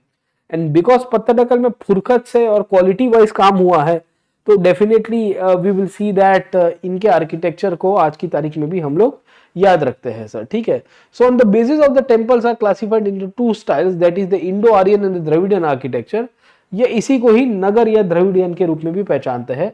पत्तडकल में दोनों आर्किटेक्चर की मिक्सचर आपको मिलेगी सर. ठीक है, under this temple there is a temple called as Virupaksha temple. मैंने आपको बताने की कोशिश की कि विरूपाक्ष टेम्पल की कहानी क्या है सर. ठीक है, Virupaksha temple is actually the replica of the Kanchi Kailash temple, है ना. आपको यहाँ से शायद आपको दिखाता हूँ, कल हम लोग इनके ऊपर देखेंगे सर. ओके, ये तो वैकुंठ टेम्पल है. कहाँ गया भाई, कहाँ गया महाबलीपुरम नहीं है सर. ठीक है ना, समझे. बट कभी बाद की स्लाइड्स के अंदर आप प्लस क्लासेस में आना, मेरे पास शायद उसका फोटोग्राफ है, दोनों को बाजू बाजू में रखा गया है. तो खासियत ही आपको ये देखने को मिलती है कि ये जो विरूपाक्ष मंदिर है, ये विरूपाक्ष मंदिर पत्तडकल के अंदर है, ये रेप्लिका था कांची के कैलाश मंदिर का सर. ठीक है ना, समझे. Getting on point. ओके, अब ऐसा क्यों था? क्योंकि मैंने बताया कि लोक Mahadevi she was the wife of the ruler of Vikramaditya 3 और चालुक्य और पल्लवों की जो कॉन्फ्लिक्ट हो रही थी, अब कॉन्फ्लिक्ट में आखिर में पल्लव हार गए तो वो वहां पहुंची, इन्होंने डिमांड की कि भाई अपने भी वैसा बनाते हैं सर, है ना, समझे. Getting on point. ओके, तो the eastern port of the Virupaksha temple has a Kannada inscription utilizing the architect who designed the temple. इसका आर्किटेक्ट ने अपने आप को नाम भी दिया है त्रिभुवाचार्य, कि भाई देखो मैं तीनों भुवों का आचार्य हूँ, है ना. I am the lord of the 3 world, I am the maker of the 3 world as well sir. ठीक है ना, समझे. Several reliefs on the wall bear the signature of the sculpture also carved them as well. Okay, तो ये भी Dravid architecture का प्रकार था. अब विरूपाक्ष टेम्पल भी 2 जगह के ऊपर आपको मिलेंगे. एक तो चालुक्यन पीरियड के अंदर पत्तडकल में मिलेगा, दूसरा विरूपाक्ष टेम्पल आपको मिलता है समवेयर इन दिस पीरियड जहां we will find a place called as the Hampi नाम की जगह अगर आपको याद होगी सर. ठीक है, so Hampi also bears the name of the Virupaksha temple. Hampi के अंदर भी हमारे पास विरूपाक्ष मंदिर के एविडेंसेस है. वहाँ आपको एक रथ मंदिर देखने को मिलेगा कृष्णदेव राय और उनके ट्रांजिशन के पीरियड में, वो भी विरूपाक्ष मंदिर का ही एक प्रकार आपको मिलता है सर. ठीक है ना, समझे. तो ओवरऑल हमें ये देखने को मिलता है कि वटापी, पत्तडकल और इसके सिवाय बादामी, इन तीनों जगह के अंदर ये चालुक्यस के आर्किटेक्चर का स्टाइल था, और चालुक्यस बहुत क्लाइमेक्स के ऊपर भी चले सर। ओके, अब चालुक्यस के समय पे वी विल फाइंड कि और कुछ कल्चर में डेवलप हुआ है, तो वो है पेंटिंग्स। ओके, अब आप पूछोगे कि सर ये पेंटिंग्स कहाँ बने, इन्होंने गुफाओं के अंदर कहीं पे बनाए, दीवारों के ऊपर बनाए? तो याद रखना कि एक तो अजंता की गुफा और दूसरी बादामी की गुफा, इन दोनों के अंदर हमारे पास पेंटिंग्स के एविडेंसेस हैं। बादामी इसके लिए क्योंकि बादामी तो इनका कैपिटल था, वाटापी या Badami used to be the capital, तो वहां तो डेफिनेटली पेंटिंग्स बनेंगे ही सर। ओके, अजंता इसके लिए क्योंकि अजंता का ये कंक्लूडिंग फेज था। अजंता की आर्किटेक्चर की शुरुआत हुई सातवाहनों से, it started from the Satavahana period, and from the Satvahana period it continued in the Mauryas and the post Mauryas and the Guptas and the Vakatakas and then the Chalukyas came, और चालुक्यस में आते आते वो conclusion हुआ। तो total 29 caves में करीबन 900 साल का टाइम पीरियड रहा। कितना? It took a time period of almost 900 years, और ये 900 साल खत्म होते होते finally we will come to know कि इनका एंड होता है। तो इतने टाइम पीरियड में आखिर की कुछ कुछ गुफाएं थी वो चालुक्यस ने कंप्लीट की, या चालुक्यस ने उसके अंदर जाके पेंटिंग्स बनवाए सर। ओके, तो पुलकेशिन 2 के ट्रांजिशन के समय पे बादामी और चालुक्य अजंता, इन दोनों केव्स के बारे में हमारे पास एविडेंसेस है सर। ठीक है, the paintings are found in the cave temple dedicated to Vishnu in the Badami caves. In fact मैंने आपको बताया कि ये विष्णु जी को बहुत मानते थे। The Chalukyas adopted the Vakataka style in the paintings. The Vakatakas in turn adopted the Gupta style of paintings. Many of the paintings are incarnation of Vishnu, क्योंकि ये विष्णु जी को सबसे मेन मानते थे। इसमें आपको वराह अवतार में विष्णु भूदेवी को हाथ में लेके आए हैं, वैसे भी एविडेंसेस हमको मिल जाते हैं सर। ठीक है ना, getting on point. Okay, we will find the most popular painting is in the palace built by King Mangalesha. It is a scene of a ball being watched by the members of family and other members as well, है ना, royal family के लोग थे, ये लोग कोई game खेल रहे थे या देख रहे थे, ऐसी एविडेंसेस देखने को मिलेगी। अजंता में एक गुफा है केव नंबर 1।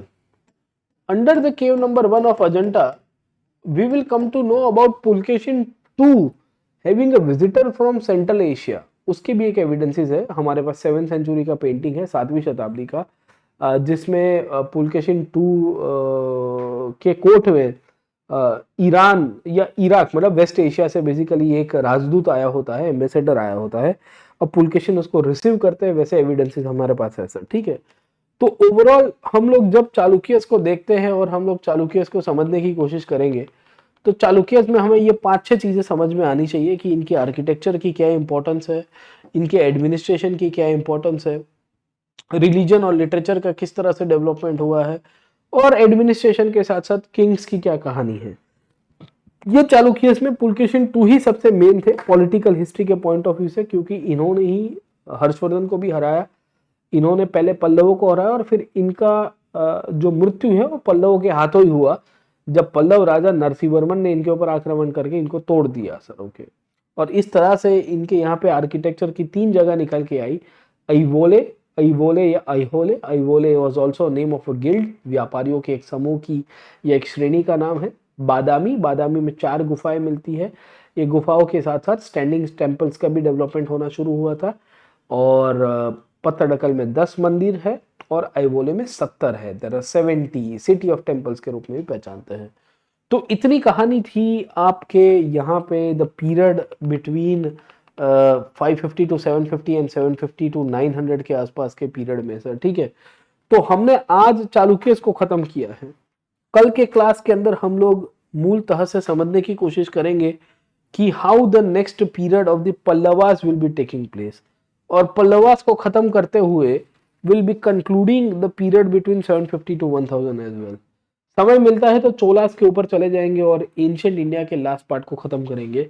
उसके बाद इसी टॉपिक्स को और इसी बुक्स के एनसीईआरटीज को, तमिलनाडु को, मिडिवल इंडिया में देखेंगे। शायद तक चैप्टर नंबर 11 ऑनवर्ड्स है या चैप्टर नंबर 10 ऑनवर्ड्स है, 10वां चैप्टर है।